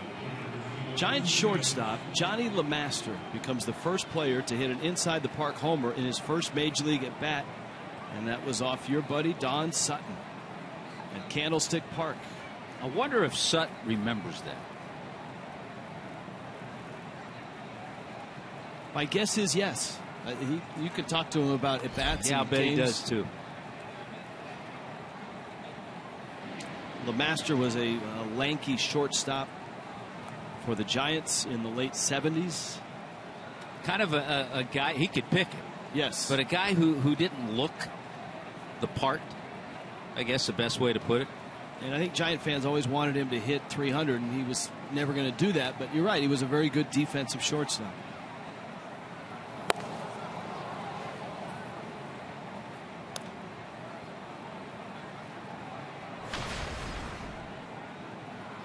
There is a group, and I think it's a web page, because I received a T-shirt for going on Marty Lurie's pregame show, the Sons of LeMaster. Giant fan group. Yelich fouls it back to the screen.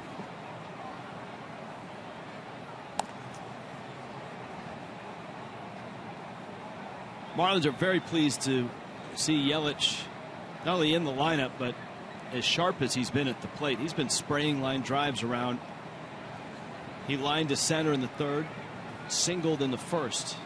He's got 4 hits in this series. Gordon was like 3 feet off the bag and just hopped over. And we've talked about it with Christian Yelich. Part of the reason he was able to swing the bat for a good part of the time that he was on the disabled list. Gordon 7 behind Billy Hamilton. That's, we talk about a day off for a base stealer, especially. All the wear and tear you get on your body, not only when you run and slide into second, but all the times you have to dive back to first, the times that you're running where the ball is fouled off.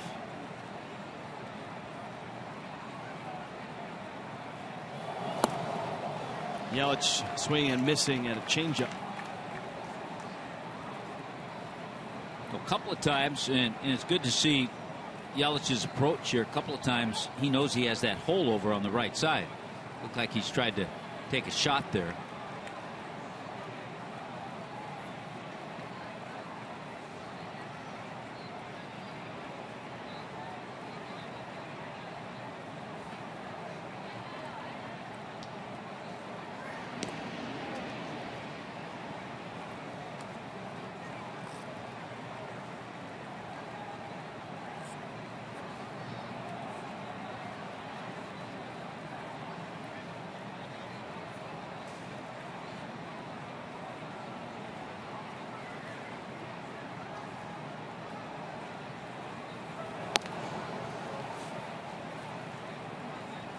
Two balls and 2 strikes. Prado and then Bohr. After Yelich, D. Gordon a leadoff single in a 3-3 game. Perfect example. You can see what a base stealer does to a pitcher. Perez slowing things down, being patient. A lot of throws over to first. Yelich finds that hole in right field. Gordon rounding second, on his way to third. Swisher's throw is cut, and Miami is set up first and third. Nicely diagrammed by Tommy Hutton, and great execution by Christian Yelich. The other thing that helped, he got that off-speed pitch again, the changeup, and Yelich goes right down after it, hooks it, because a lot of times you'll see him shoot that ball the other way, but goes down after the changeup, hooks it into that hole into right field, and chases D. Gordon, who got over to third swiftly.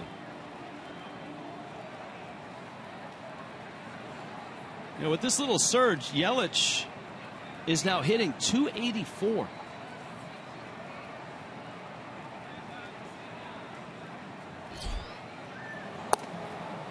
Which is amazing, admirable, and indicative of Yelich's ability. Remember, he was hitting well below 200 while he struggled through that lower back injury. Well, he had 319 in July. 333 in August. September's off to a good start. And September's off to a heck of a start. Yeah, what is he, 5 for 8 in September? Edwin Jackson loosening up for the Braves.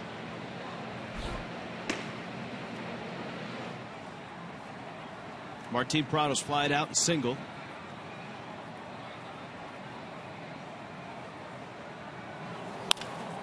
Drives it to right and hits it deep. Swisher back, reaches, drops it. Off his glove, off the wall. Run will score. Yelich was actually tagging, and he arrives at second base. Nick Swisher got there, had the glove up, may have been battling the sun. It's going to be ruled a sacrifice fly, and then the error charged to Nick Swisher, and rightfully so for Yelich. He summed that up, and he saw that Swisher was going away from the play. He was going to tag and go to second base. So once the ball was dropped, he got to second base anyway. Miami has the lead back. Roger McDowell to the mound.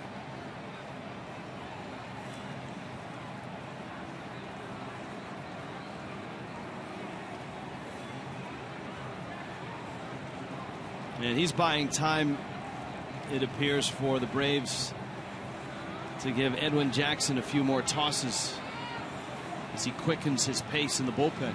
Rob Drake, home plate umpire, coming out to try to quicken the pace too.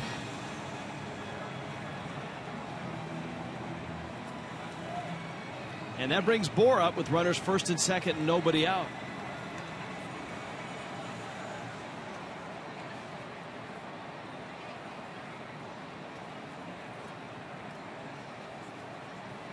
Braves fewest in the National League in terms of outfield errors.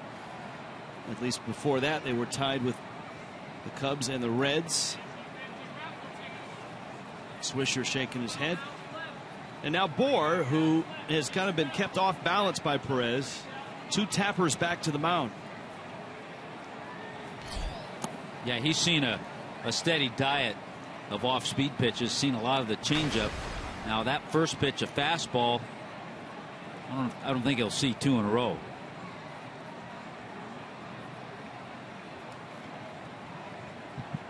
He looks like an old school slugger. High pants, high socks, no batting gloves. Another fastball.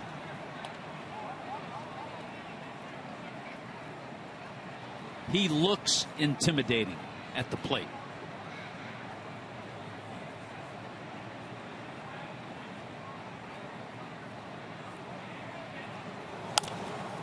Oh, he got a fastball to hit on 2-0, and he fouls it off. Miami getting Bohr in the Rule 5 minor league draft. When Theo Epstein and the new regime came into Chicago, there were some players in that minor league system that maybe fell off the radar, and Bohr was one of them. He had put up some big numbers in Double-A, and the Marlins got him. Towards the line, Garcia. And I remember having that conversation with Justin Bohr, a couple of months ago, maybe longer, about the disappointment he felt when he had put up big numbers in Double-A and wasn't even promoted to Triple-A by the Cubs. And he said that was a heart-wrenching time for him. He had to think about things.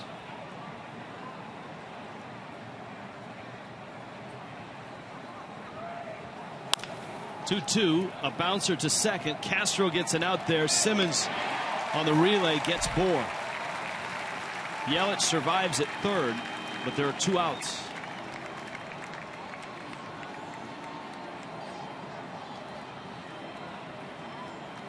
And here comes Ozuna. In likely the last gasp of Williams Perez day here in the 5th. Well, the Marlins got a big 2-out RBI single from Adam Conley, the pitcher, in the 2nd inning. They'd love to see Ozuna come through here. Breaking ball, and he turns on it and fouls it off.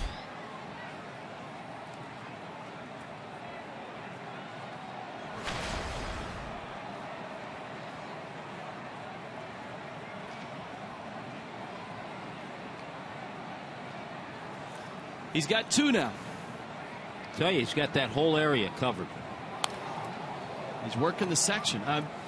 I'd be interested to see if anyone else comes down and tries to sit near him. The guy in the blue shirt, I think, is new to that section. He's looking up the spray chart for Ozuna on his phone. Ozuna drills it to left. Back goes Garcia looking up, and it is gone. Marcell Ozuna, 2-run shot. And that's a souvenir as well. And Miami stretches the lead to 6-3. Remember the foul ball he pulled to our friend down there in the stands. It was a breaking ball that was up. He got that same pitch again and was able to stay back a little longer and gets a 2-run shot. Another big 2-out base hit, this time a 2-run homer. Number 8 on the year for Ozuna. Here's the pitch. Hitters dream of this. Little backup slider, middle in, then you put a good swing on it, which Ozuna did. Now Ichiro, a sharp one hopper Castro gets the out, but Miami comes back, takes the lead. Marcell Ozuna, 2-run shot, his 8th. And for the Fish,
on homer.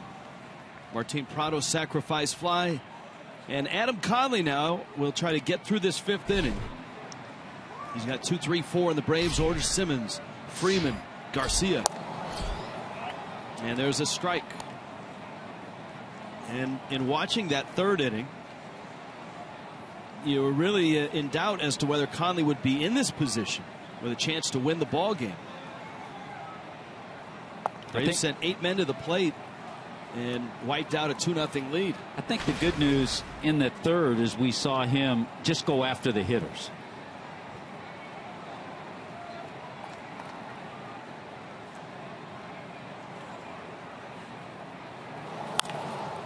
Conley got the glove down and throws Simmons out. He's retired the Braves shortstop all 3 times in this ball game. He did have a 1-2-3 inning in the 1st. Trouble in the 2nd, didn't give up a run, gave up the 3 in the 3rd. And then, as you pointed out, Tommy, you saw it right away in the 4th. He came out much more aggressive. He went 1-2-3 in the 4th. And now here is Freeman with nobody on and 1 out. Yeah, that was after his visit from his pitching coach.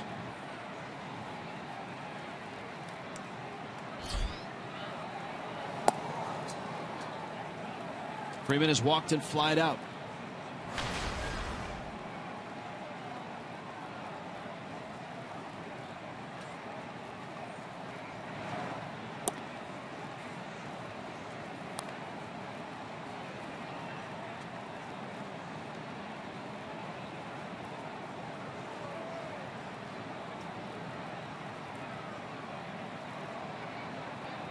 Conley at the back of the mound, trying to collect himself. He's fallen behind Freeman 2-0. Adam out of Olympia, Washington, also grew up, spent time in the Tri-Cities area in Washington. And then on to Washington State. We used to get tweets and emails from folks in the Tri-Cities.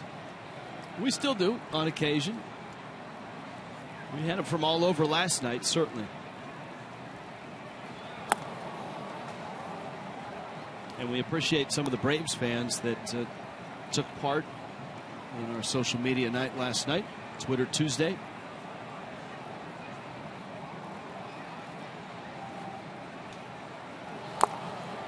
(3-1). Conley has come back to run the count full 3-2.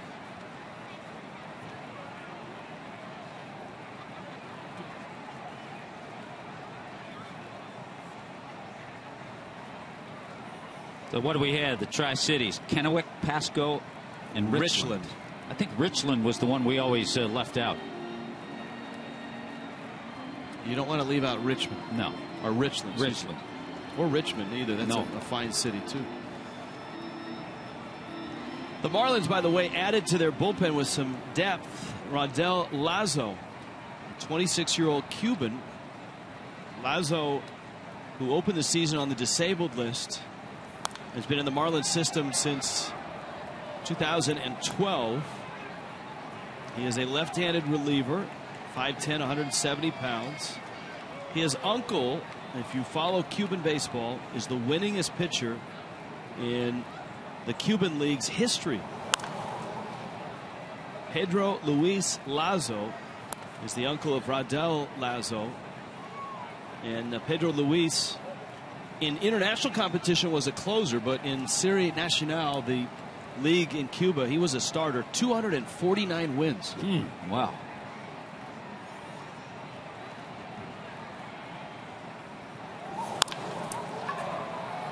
Gordon backhands it. Gets the out. Conley has a couple.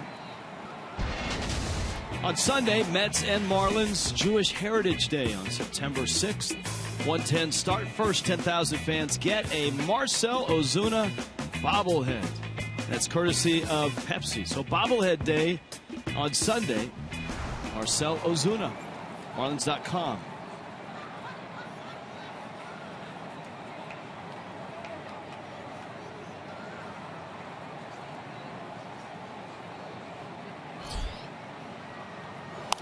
Here's Garcia, and he fouls it off. Garcia's walked and has a sacrifice fly.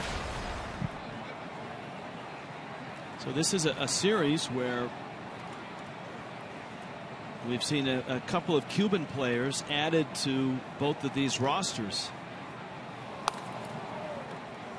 Garcia is Cuban. He was here already, but he's been pushed to left by the arrival of Hector Oliveira, who is the most heralded of the Cuban players in this series. Oliveira has a 2-run single, his first hit in the big leagues. And the most well paid in this series. Yeah, and that's right.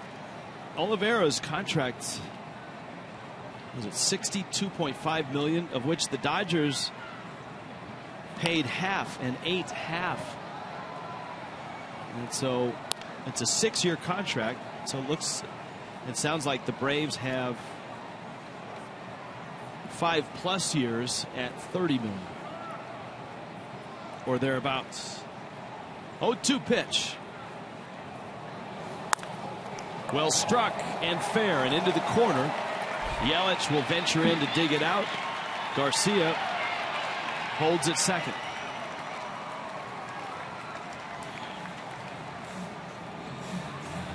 Looked like he got a changeup.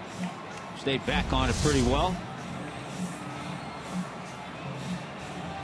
See Mathis where he was and where his catcher's mitt ended up.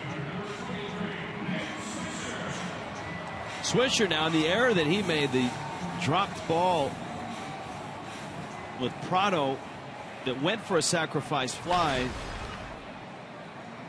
Obviously a big play in the top of this inning. Warren's got a run on that. After Bohr bounced into a double play, Ozuna 2-run homer.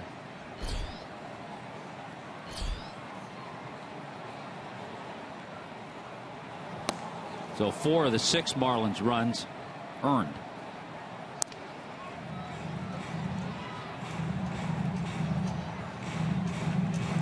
Swisher hit on that big pad on his left arm, upper arm. You would think, Rich, too, this would probably be the last inning. 93 pitches for Conley. This would probably be his last.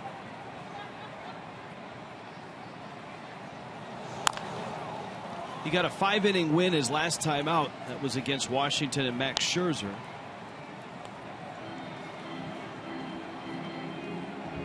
And so as a rookie finds his way in the major leagues, Conley, you see flashes of things you like, other signs of things that Chuck Hernandez and he are working on. If you look at the two, Conley and Nicolino has been a little more consistent.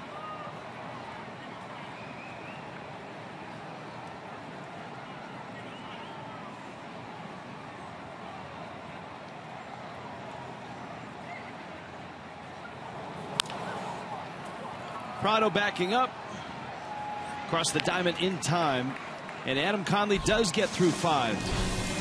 6-3 Miami.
Loyalty program of Marlin fans. If you go to marlins.com/fishfamily, you can learn all about it.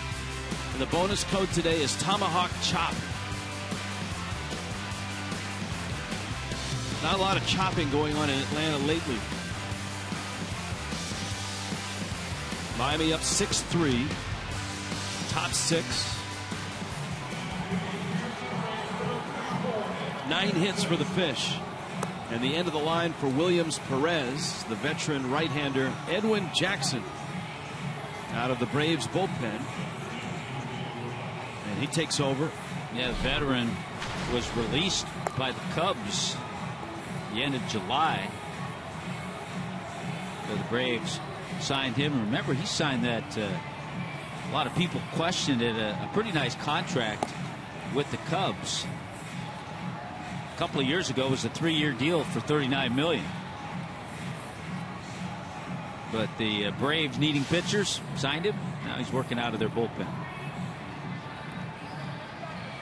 Bottom third of the order, Miguel Rojas, Jeff Mathis, and then Miami's pitcher spot. Edwin Jackson's had a long career in the big leagues.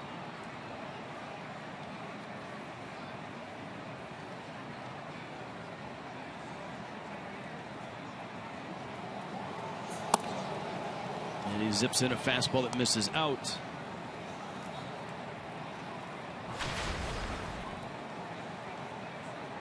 Last 5 appearances, Jackson's given up 5 runs.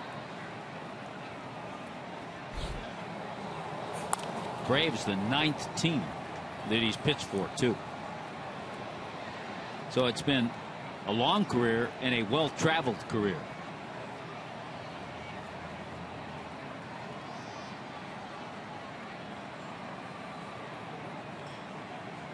Thirteenth season. Rojas came in for Echeverria, who left with tightness in his left hamstring. He's 0 for 1. And that liner finds the glove of Freddie Freeman, and we find Jessica Blaylock. Jess? Yeah, Rich, I've made my way up to section 124, where I'm hanging out with Eric, who's having a great day at the ballpark. 2 foul balls for him, 1 hit by Cameron Maben and 1 hit by Marcell Ozuna. More on that in just a second. But I do notice you have the Marlins hat on, and it is old school. How did you become a Marlins fan? Well, about 1995, I started playing in an over 30 hardball league, and we were the Marlins. So ever since then, I've been following the fish. All right, so you're going home with 2 foul balls today. Are those the first 2 that you've caught? No, this is number 6 and number 7. I go to about 40 games a year, so I get an opportunity.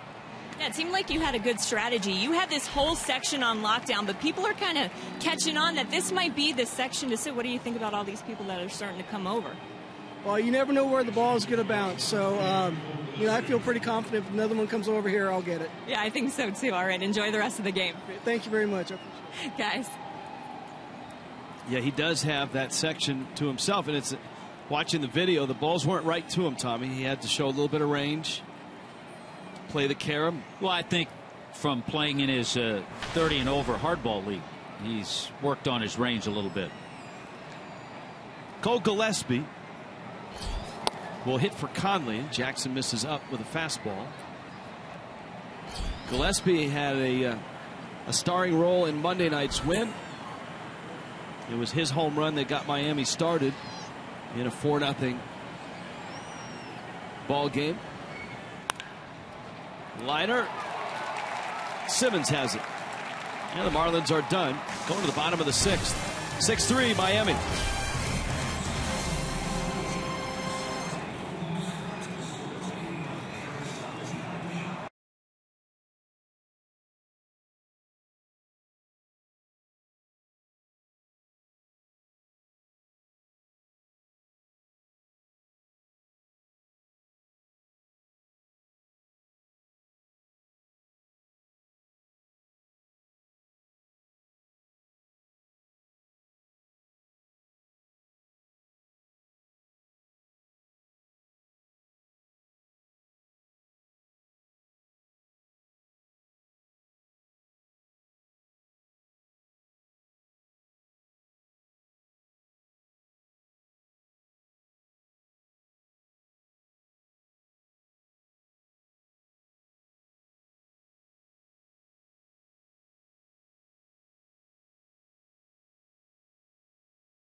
Fox Sports 1 this weekend, the Rays and the Yankees. That starts things. Pirates and Cardinals showdown in the National League Central at 4. It's on Fox Sports 1 and it streams live on Fox Sports Go. Georgia Aquarium in downtown Atlanta. Look at all the sea life there. That is one of the most impressive things you will ever do, is just stand at that window and see the sea life, see the different species, the sharks. I know it's a day game. We had trouble getting a crew together. And so Homer, who replaced Chief Nakahoma as the Braves mascot. And replacing Adam Conley is Kyle Bearclaw. So you never like to go into your bullpen in the 6th inning when you're in a run of 20 consecutive games. But when you're in the last of those 20 and you have an off day tomorrow, you can dip into that bullpen. And one thing that helped was 7 innings from Justin Nicolino last night. Eric Cordier and Andre Rienzo cleaned up the other 2 innings.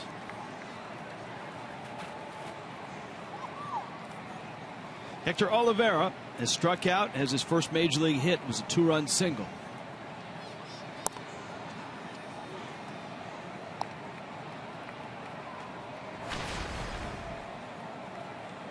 Olivera has an odd injury that wiped out a whole season in Cuba, a circulation problem in his left bicep, a thrombosed vein, and not only did he have to stop playing, but he had to go on blood thinners, which means that not a lot of activity when you're on blood thinners. I think that's why there were some questions certainly surrounding Oliveira. He was scouted by many. He appeared at a lot of tryouts, and certainly most were impressed. The Marlins were impressed when they saw him. He is 30, and that also, I think what blew everybody away was the amount the Dodgers handed out to him. yeah, $62 million over 6 years. I think there were a lot of clubs all in at 30 or 40 maybe.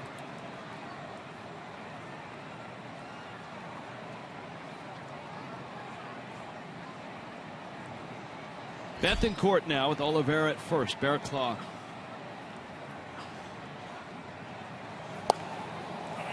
Gets a strike. Be an interesting offseason to see what the Braves do about their catching position. Bethancourt, the catcher of the future, until this year when he's struggled offensively and saw A.J. Pierzynski getting most of the playing time. Pierzynski, surprisingly, has had a really nice season. And you don't expect Pierzynski to play if he's back as a Brave. He's 38 years old, so you don't look at a 39-year-old to be playing as much as he did this year at 38.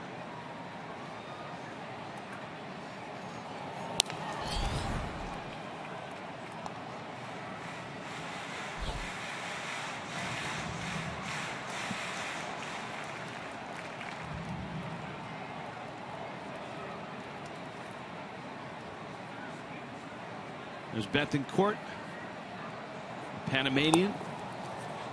Bearclaw right now having some control issues. Leadoff walk to Hector Oliveira. It's 2-2. To the Braves catcher. Daniel Castro is on deck. This is near the bottom of the order for the Braves.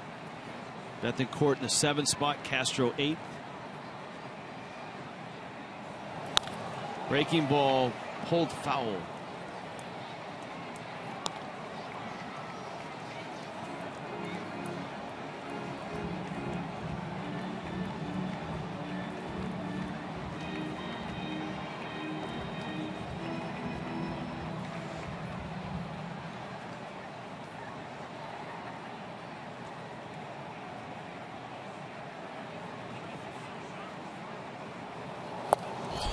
Got him. Live fastball, 97. And Bethancourt strikes out. Here comes Daniel Castro. The only time we've seen Bearclaw struggle is when he's out of the strike zone. When he's in the strike zone, his stuff is electric. Fastball, slider. And you saw it with that fastball to Bethancourt.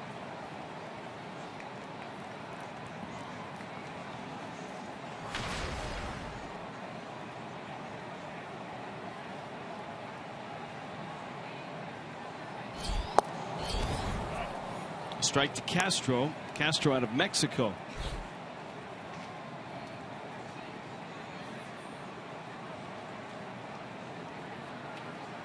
Which does answer some questions we have from some of our tweets we got last night. With Oliveira at third from Cuba and Castro playing short. But Castro out of Mexico. Had a great start to his year in Double-A. Hit close to 400 in Mississippi. Swings and misses at a fastball.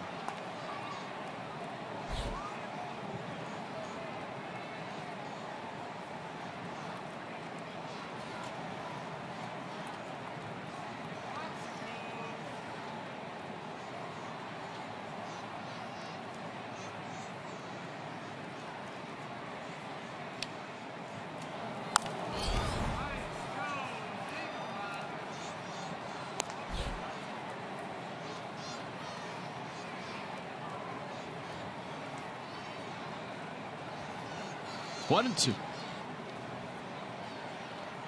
Marlins will see the Braves in September. September, 2 days old. Off the end of the bat and into the seats. Yeah, it'll be a weekend, 25th, 26th, and 27th. Be the last 3 home games of the season. There are only 2 teams that the Marlins will play from here on out that are not in the East. The Milwaukee Brewers and the Rays. Well, the Rays are in the East, but the American League East. Hot smash. Prado, a spinning stop. Gordon, the turn. Wow! My, what a double play. Martin Prado, brilliant at third. And Gordon, a quick turn. That is sweet.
Miami goes for a sweep in Atlanta. And right now a 6-3 lead into the 7th. Tommy Hutton, Jessica Blaylock, Rich Waltz, John Sulzer, our producer, Christian Roberts, our director, Ken Lee, Vice President of Information and Graphics. All here in Atlanta. Didn't Christian used to be highly acclaimed? What happened? First he was critically acclaimed. Oh, okay. Then highly acclaimed. Now he's generally well liked.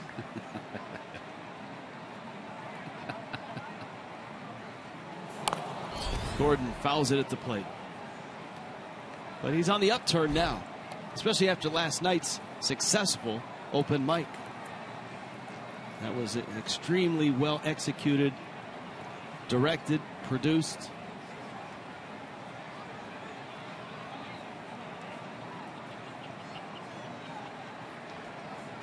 The announcers weren't very good, but it sure looked good. Here's the 0-2. It had a good look to it. Gordon takes down low. D. Gordon's 1 for 3 in this ball game. He singled in the 5th.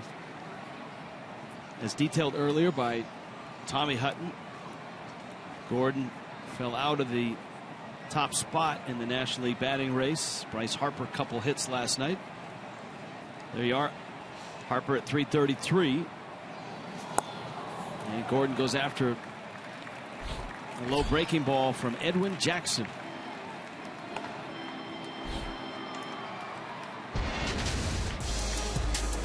Remember, we told you that Milwaukee Brewers are coming to town, and they'll be there at Marlins Park when we get there.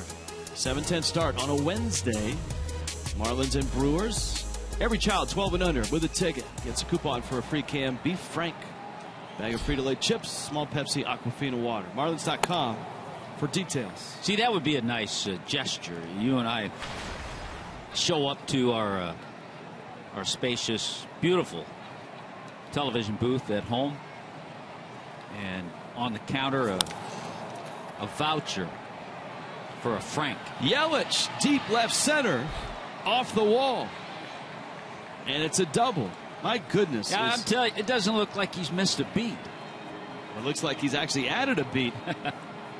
Yelich is 3 for 4. He easily could be 4 for 4, and this is just vintage Christian Yelich. Remember last at bat, he was in a situation where he was thinking about pulling a ball, and he pulled a ball. Now he's up there, he's thinking about a gap, and he finds that left center field gap.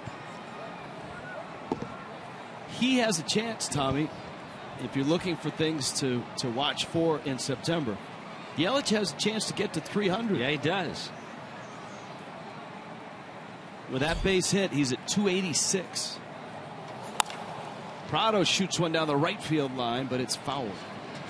He's over 360 at bats. And the unfortunate thing, Christian had to spend a couple of stints on the disabled list. Once with the knee and once with that lower back. The nice thing is, in terms of raising his average at 360 at bats, if he stays relatively hot, he's got an excellent chance to get there. Prado takes out.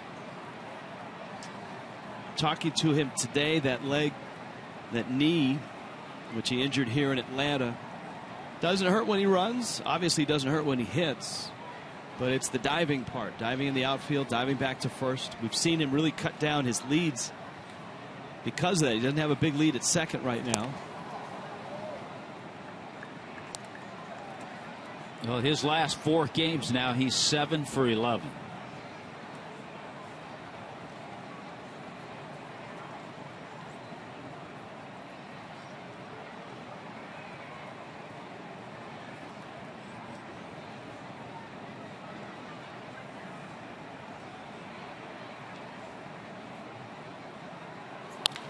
Prado a liner. That's into left center field. Yelich to third. And he's coming around third. He will score. Miami has their 7th run. Prado his 2nd RBI and his 2nd hit.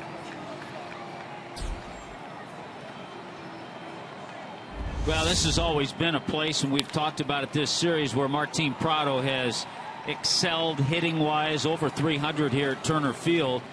And we've seen him excel defensively, starting a terrific double play, too.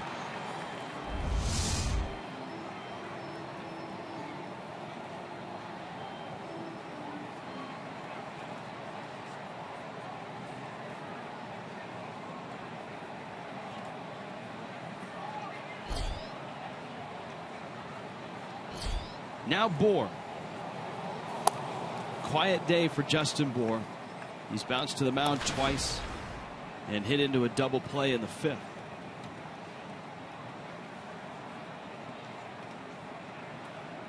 So 7-3 Miami.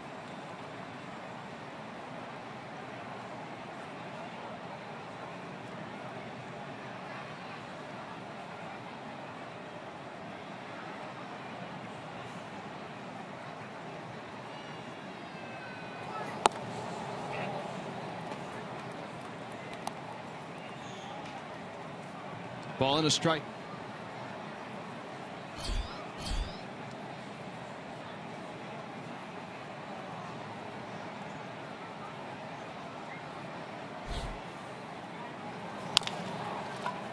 Little tapper out towards second. Out there. Simmons on the return. Out there. That's quite a double play from Castro to Simmons to Freeman. But Miami adds a run. Yelich and Prado team up again.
And Justin Bour,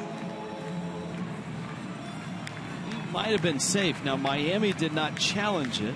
They were thinking about it.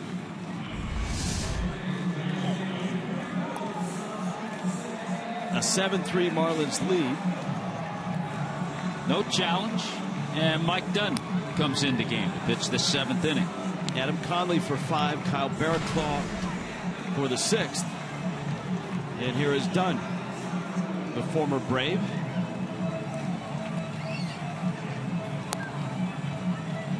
Going to get the 9 spot in the Braves order.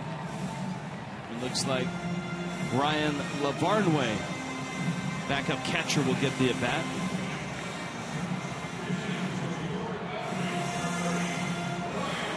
They just go back over the last 5 appearances for Mike Dunn. No hits and no runs allowed over that time. 3 2/3 innings.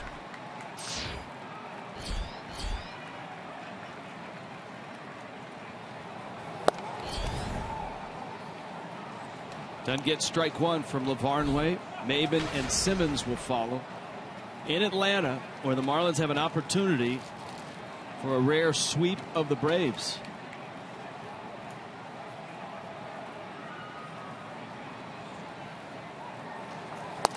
In the Marlins' history, they've only swept the Braves in Atlanta in a 3-game series once. It was 2009. A couple 2-game sweeps, 97 and 93.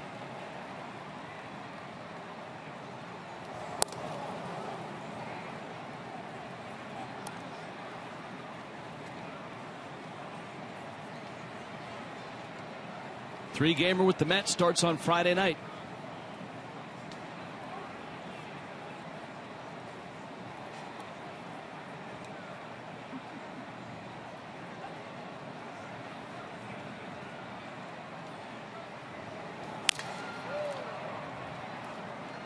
Prado makes the catch. It was interesting last night, getting a chance to talk to Chip Carey and Joe Simpson. Joe's take on the Marlins and our take on the Braves. It's something that you've talked about, Tommy, over the last couple months. The fact that the Marlins have a core of players that are very good. In fact, you look at the everyday lineup with Stanton healthy and with Ozuna and Yelich in there. There's Joe and Chip. Where are the cookies? They're gone. They're on getaway day too. Maben lines it foul.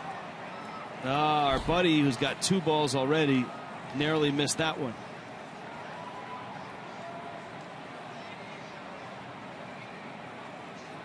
They've kind of moved into his spot.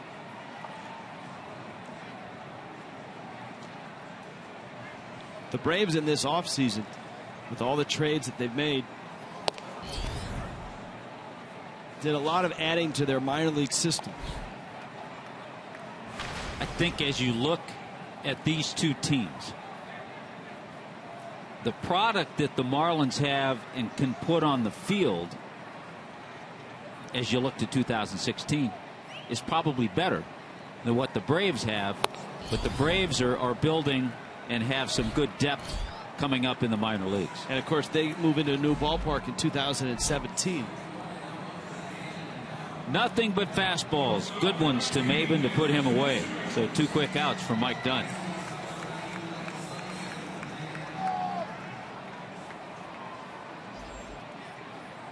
Dunn now facing Andrelton Simmons. And the Braves have some nice pieces too that remain. Simmons, the Gold Glover at short. Simmons, Freeman at first.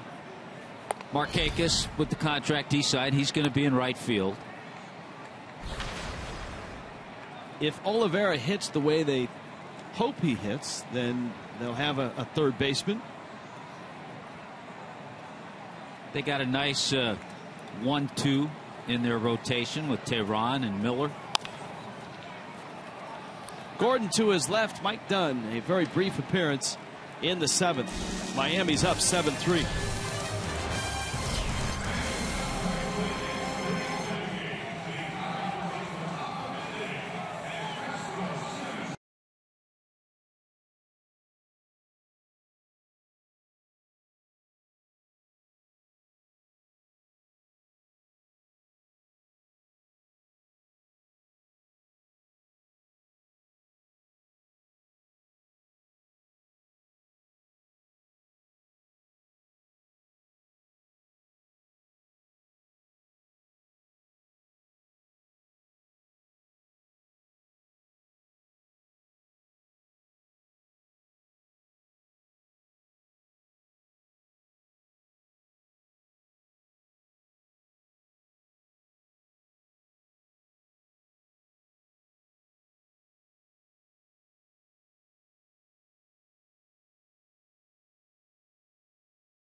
SunTrust Park, Randi Vision Cam. Tommy, here you go. 3D tour, artist rendering, but very nice. Is that like 3D or is that like a virtual tour?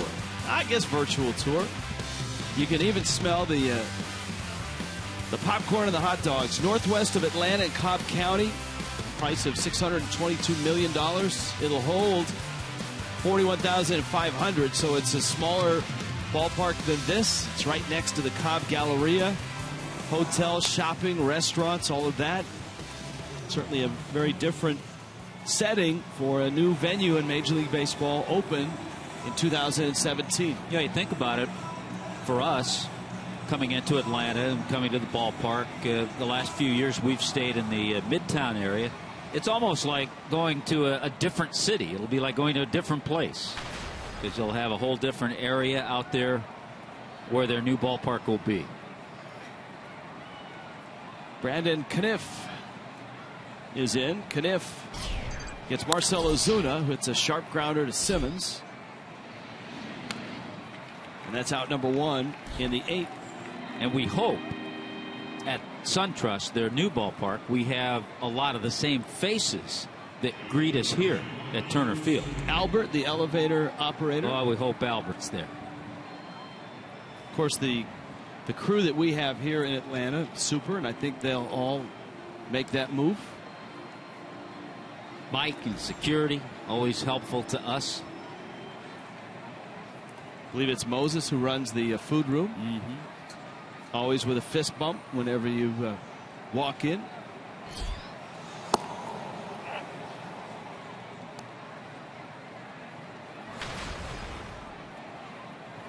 Ichiro has lined out, doubled, and hit a sharp ground ball out in the 5th. He's swung it well today. All 3 balls were hit hard.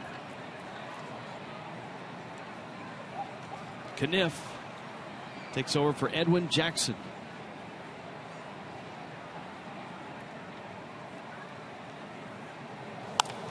It is Williams Perez who is on the hook right now.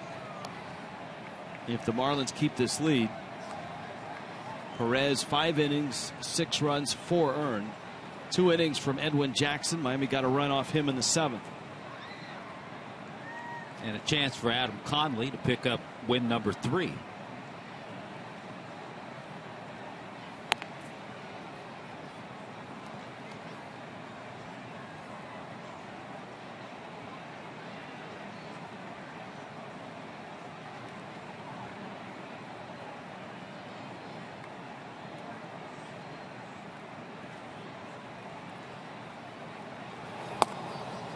Ichiro takes a couple of high fastballs, and the count evens at 2-2. Brian Morris in Miami's bullpen.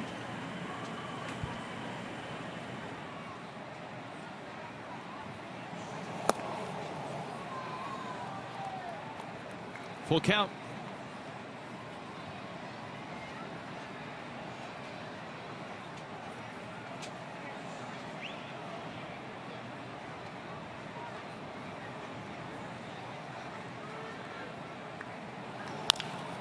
Chopper over the middle. Ichiro on his way, and he's got another hit. Ball trickles by Freeman, and for Ichiro, a 2-hit day. 2,927. So he's down to what, 73 all-time hits, and that ties him with Al Simmons. Yeah, Rogers Hornsby coming up on that. Yeah, once this ball's chopped over the mound, hey, there's no way anybody's going to throw out Ichiro. As far as singles go, Ichiro is tied now for 8th. And Rose had over 3,200 singles.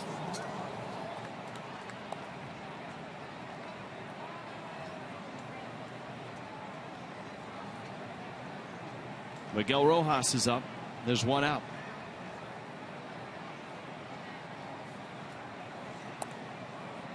Ichiro's sitting on 498 career stolen bases as well. That's most among active players. So he's 2 away from 500.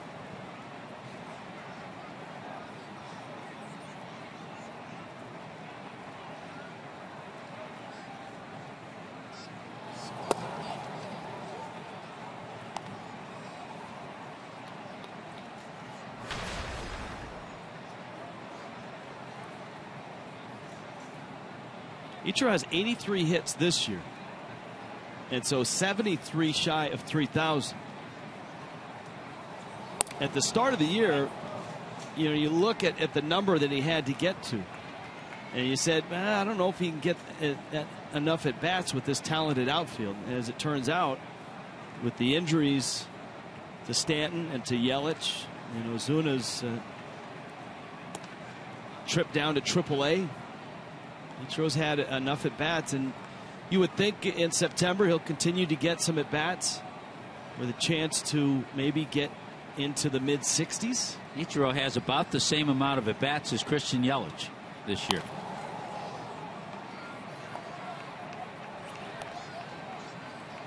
I know you and I talked about it a few weeks ago, where we thought he might get by the time the season ends. Now, what'd you say, 73 more? Yeah.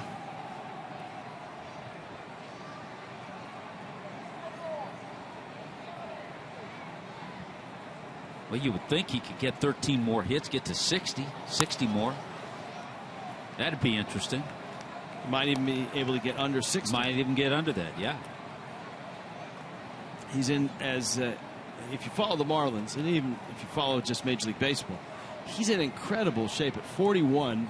The stretching routine that he does on a daily basis, he far outworks players that are much, much younger.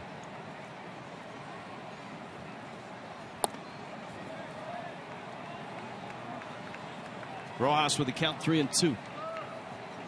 Well, you would think that Ichiro would be going here, 3-2 with one out.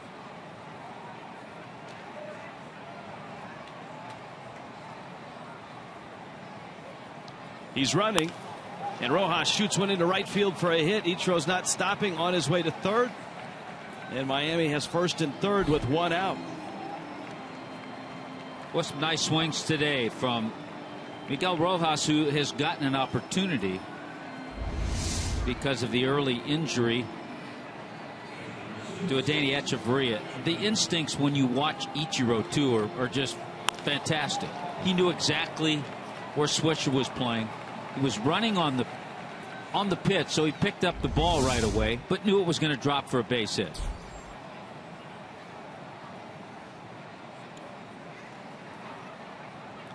Now Mathis, who's had a productive day, has driven in 2 runs. And hopefully the injury to Echeverria to the hamstring isn't serious.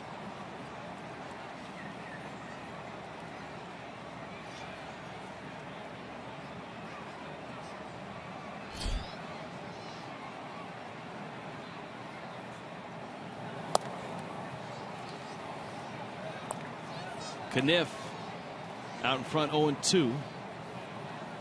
Casey McGee is on deck. Top 8, 7-3 Miami.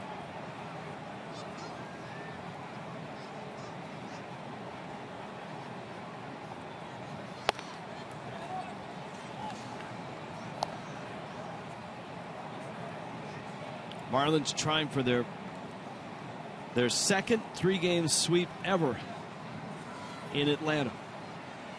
Marlins double figures in hits every game this series. To the screen, Ichiro started and now comes back. That one bounced back to Bethancourt. It does allow Rojas to get to second and erases a chance at a double play. Go back to the last game at Nationals Park. Marlins lost that game, but 10 hits. So 4 consecutive games, they've had 10 or more hits. 13 today.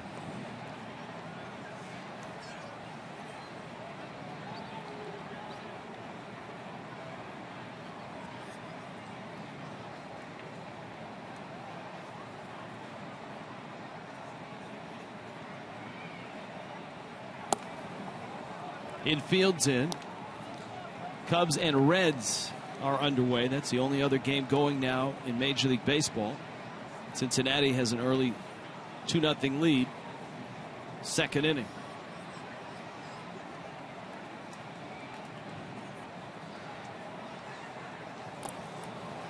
Mathis goes down, went after a breaking ball. And here comes McGee. Fan photo, hashtag it FL Data Strong Fan. It's your chance to be featured just like Esther. Very nice. Traffic is building, Tommy. Getting to the airport may take a while. Yeah, I think that's northbound, though, we're looking at. Good call. Do you have a traffic app going on your phone or what?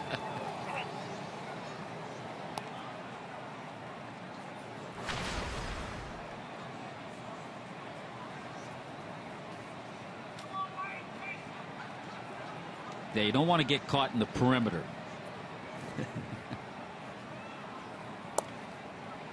Well, since you're now the traffic expert in Atlanta, what will the traffic be like around the new ballpark? Not familiar, not as familiar with up that area. Oh, okay. Yeah, I'll have to get a new app for that.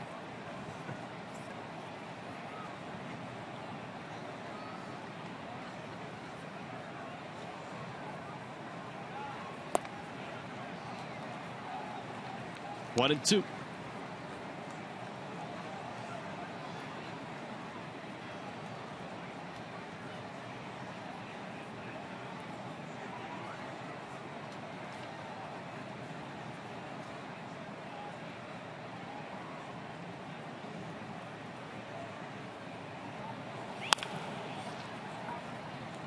McGee's bouncer finds Castro, and Kniff gets out of the 8th. Bottom 8 coming in Atlanta.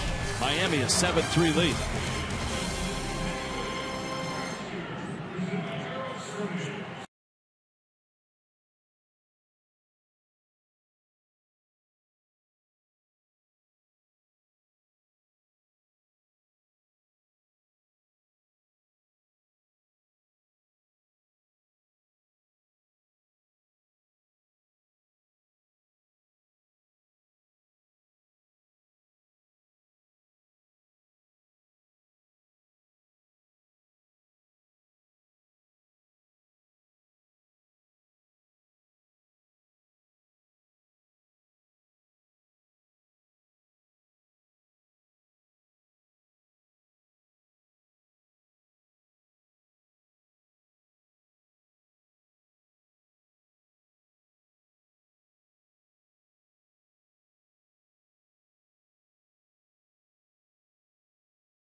the Braves in Atlanta. 3-game series for just the second time in club history.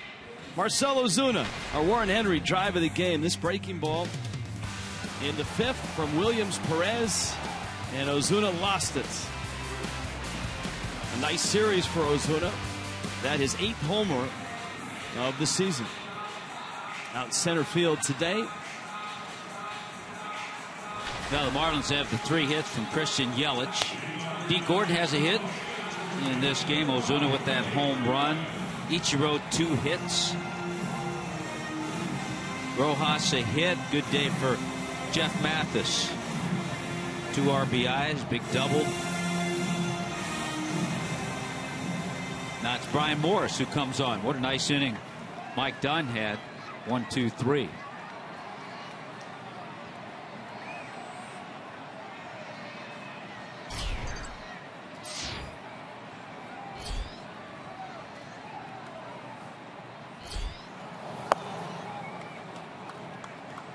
Freddie Freeman, Adonis Garcia, Nick Swisher against Morris here in the 8th.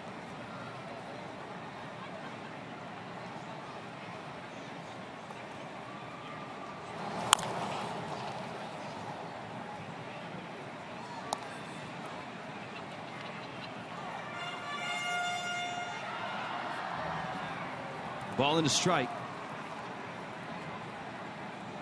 As you pointed out, the Braves are headed to D.C. to take on the Nationals, and they play tomorrow night.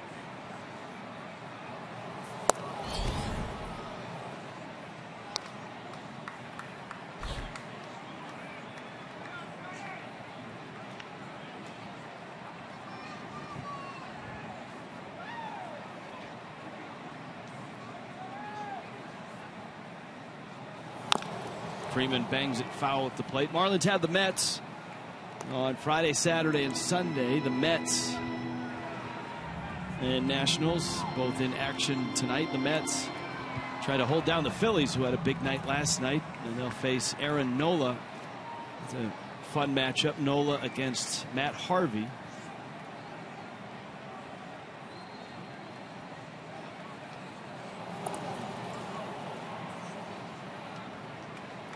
Three and two.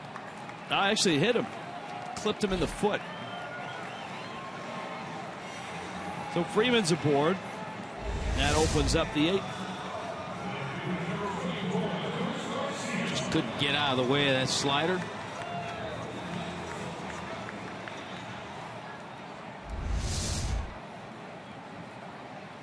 Think it got him.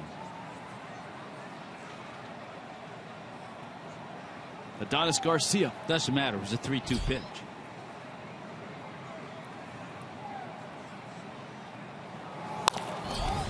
Bouncer. Gordon. Rojas turns the double play. Nicely done. That erases Freeman. And there are 2 outs here in the 8th. Well, I just love to see that backhand flip. You have to make the judgment what distance you are. That's kind of borderline. You might be a little bit too far away, but Dee Gordon made that look easy. Perfect flip to Miguel Rojas to complete the 4-6-3. That's not a natural throw for Gordon, a guy that came up as a shortstop. You don't see shortstops backhanding a flip to third much. And it's something that he and Perry Hill have been refining ever since he stepped into spring training. Perry has really been happy with all the work that Dee Gordon's put in becoming a tremendous, a Gold Glove second baseman.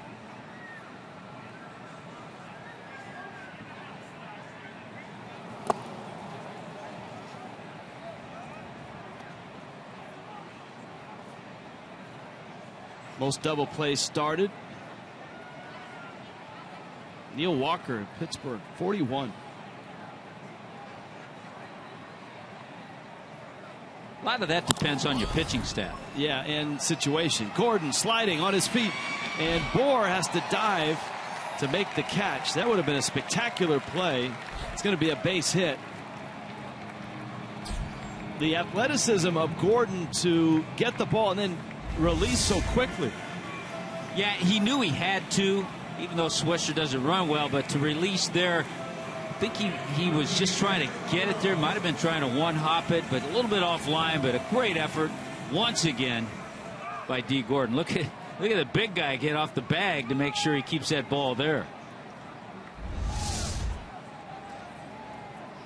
Nah, he's really looking old school with the face full and jersey full of dirt. Oliveira. Bouncer in the hole at short. Rojas on to second to get the out. Morris, an uneventful 8th. 9th inning coming up in Atlanta. 7-3 Miami.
You can follow the Marlins and your favorite Major League team all season long. MLB.com @bat. And with postseason approaching, you got to have it. Live baseball, up to the moment, any moment, in-game highlights, live look-ins, replay reviews, radio broadcasts, StatCast, and Tommy Hutton's favorite pitch tracking widgets. Lots of them. MLB.com @bat for your smartphone or tablets. I got to load up the batteries on the pitch tracking widget in the off day tomorrow. Maybe a little WD-40. Aroldis Vizcaino is in to pitch now for the Atlanta Braves. Vizcaino takes over for Brandon Caniff. This was a Williams-Perez-Adam Conley matchup. They both went 5. Conley in line for the win. Perez on the hook for the loss.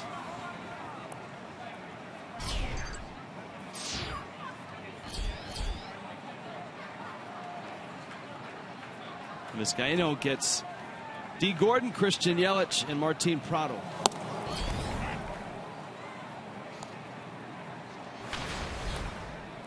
Well, D trying to pick up hit number 2. 164 hits on the year. D came into this game, too, with a .330 lifetime average against Atlanta. So he's hit this ball club pretty well the last few years. One thing that's been impressive, too, with Gordon this year is his ability to hit lefties.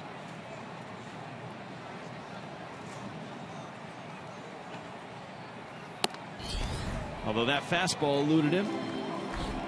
Ran away. Vizcaino gets a strikeout, and up comes Yelich. Checkers presents Marlins Live postgame. And I'm sure a lot of Christian Yelich highlights on the show. Jeff Mathis with a big hit. Marcell Ozuna, 2-run homer. How about the at-bats for Yelich? He has the 3 hits. His 1 out was a line drive to center field. Double in the 7th, couple singles. And this is so Christian Yelich. Single up the middle, a base hit to right, and his double was to left center. What you're saying is that's so Yelich? That's so Christian Yelich, yeah. Because he does use the entire field.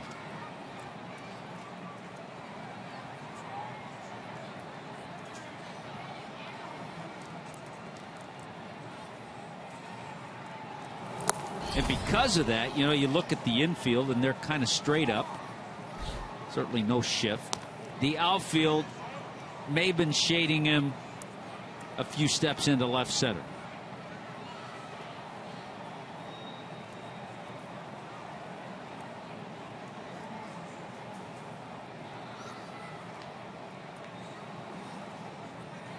Count 2-1.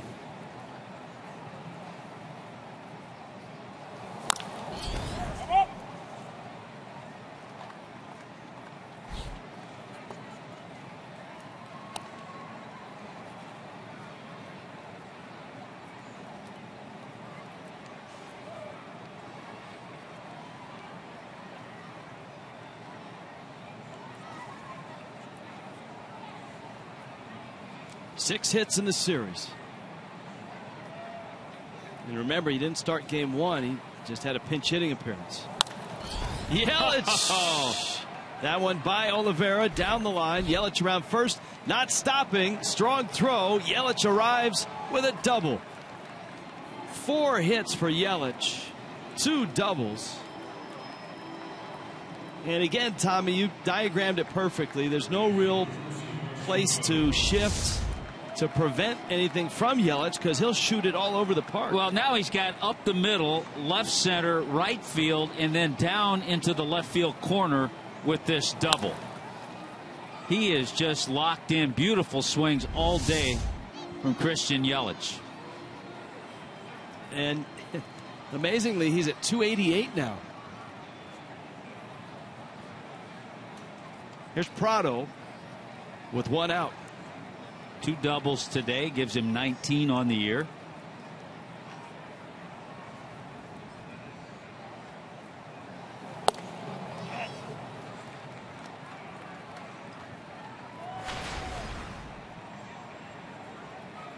Prado, a productive road trip.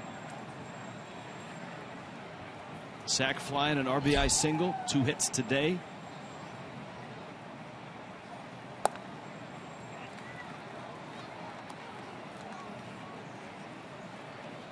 Eight hits, 22 at bats on the road trip, including a 2-run homer on Friday night in the win over Max Scherzer and the Nationals.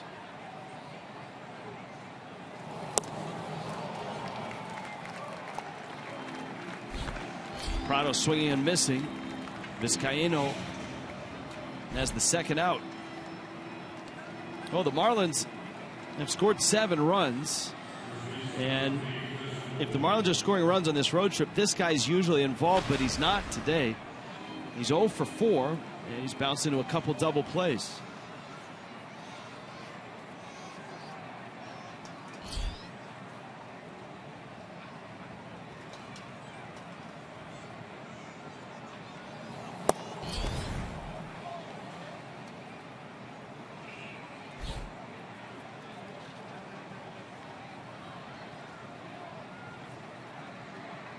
Well, he fills up that batter's box, doesn't he?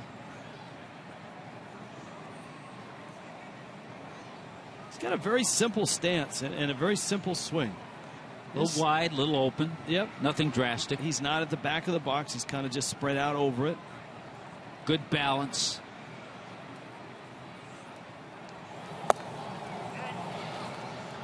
Got started early, and it's 1-1. Yeah, he's seen a lot of that in this series. On this road trip, actually.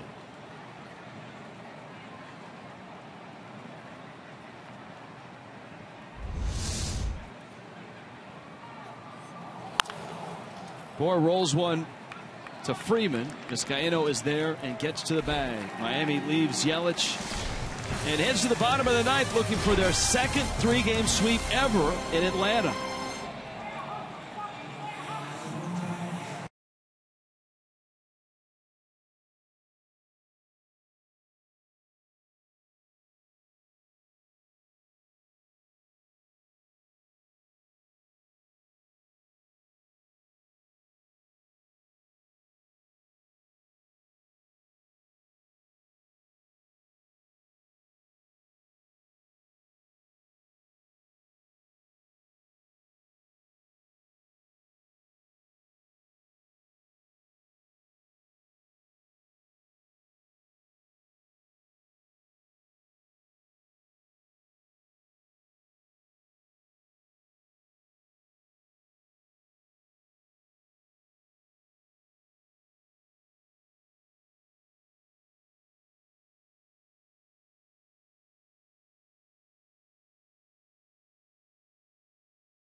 For more information or to find a participating dealer, go to FloridaCubota.dealers.com.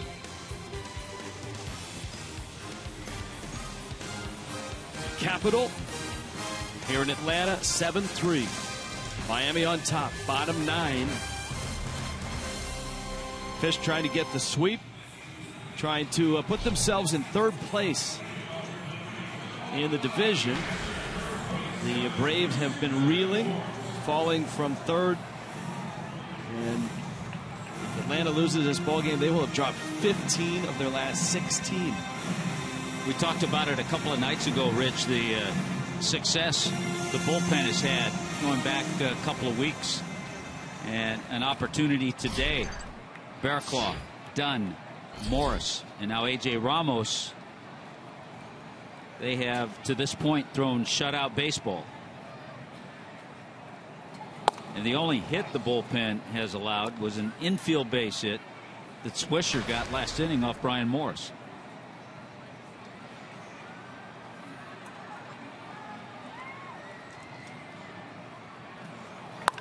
Bethancourt off of Ramos, little pop-up. And there's Ramos. Yeah, we had a tweet last night about that, didn't we? Off the mound. Let A.J. take it. There almost wasn't enough time for anybody to get there. No, we talked about that too, but even if there is, A.J. Ramos can catch a pop fly. Look at he throws his arms out. I got it. Don't anybody, especially Justin Bour, don't get close.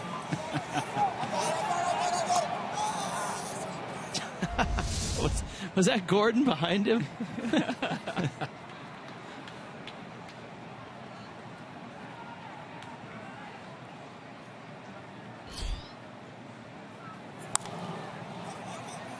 Castro, Bour, and that one's in the seats.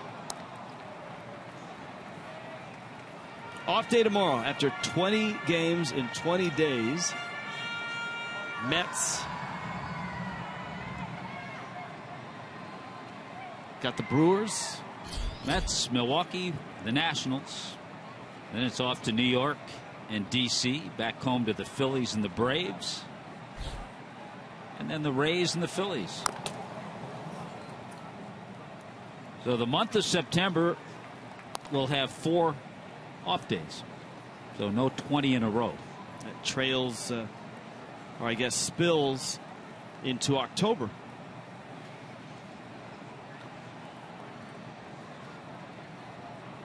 Marlins end their season in Philadelphia.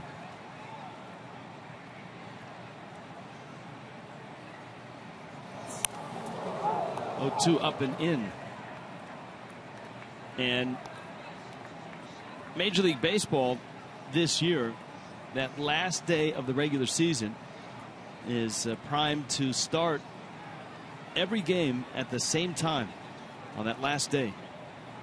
It's a 3 o'clock start Eastern time, noon Pacific. It'll be interesting to see you get down to that last day if there are, in fact, races in the wild card or the division where one game in one place is going on at the same time as the complementary game in another place that will decide either team's fate.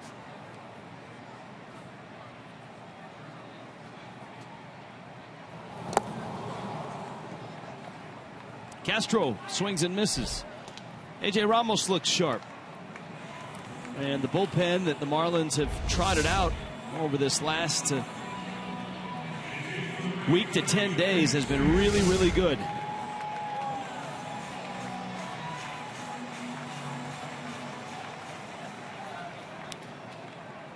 Jace Peterson will get the at-bat with 2 outs in the bottom of the ninth in a 7-3 Miami lead. 17,000 on weather day in Atlanta.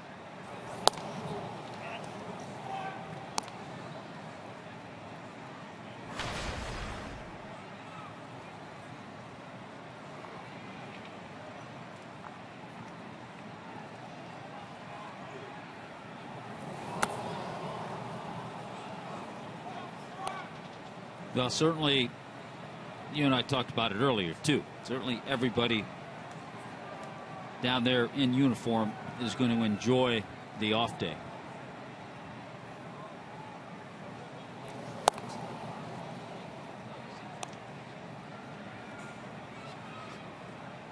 2-1 to Peterson.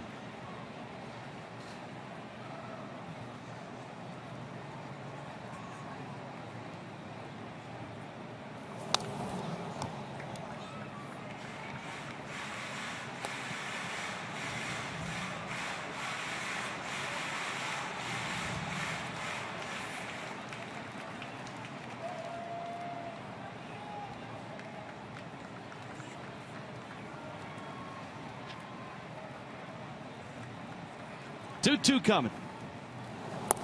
The breaking ball misses in. So a series sweep. Miami, a 4-0 win on Monday. Justin Nicolino outstanding last night. Chris Narveson very good on Monday. Remember, he left with the blister in the 6th. Here today, 5 innings of Adam Conley and some great bullpen. Ramos walks Peterson.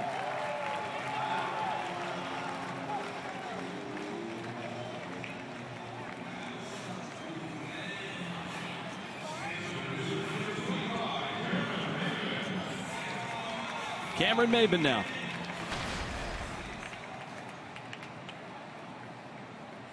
One for 4, but 3 other AB strikeouts for Cameron Maben.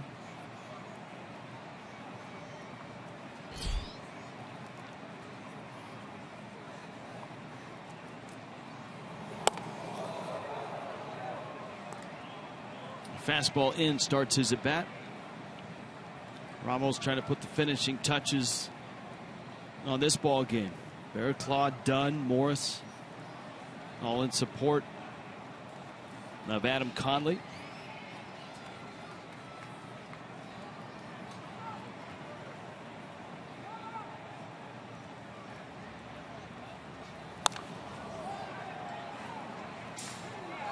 One more season, Tommy Hutton, of coming here to Atlanta to see this ballpark. Turner Field. Let's see. We asked Joe Simpson last night what he will miss the most. I'm trying to think. I mean, I love our vantage point. We have a really good vantage point behind home plate, especially coming from Washington. Yes, Washington is a challenge. What was that old song from the 60s? 8 Miles High? 8 Miles High, yeah. Different meaning, of course. Well, yeah. In the air, Ichiro in, Gordon out. It's Ichiro. Ball game, and Miami gets the sweep. Their second 3-game sweep in Atlanta ever. And it was something. I mean, the Marlins had good pitching.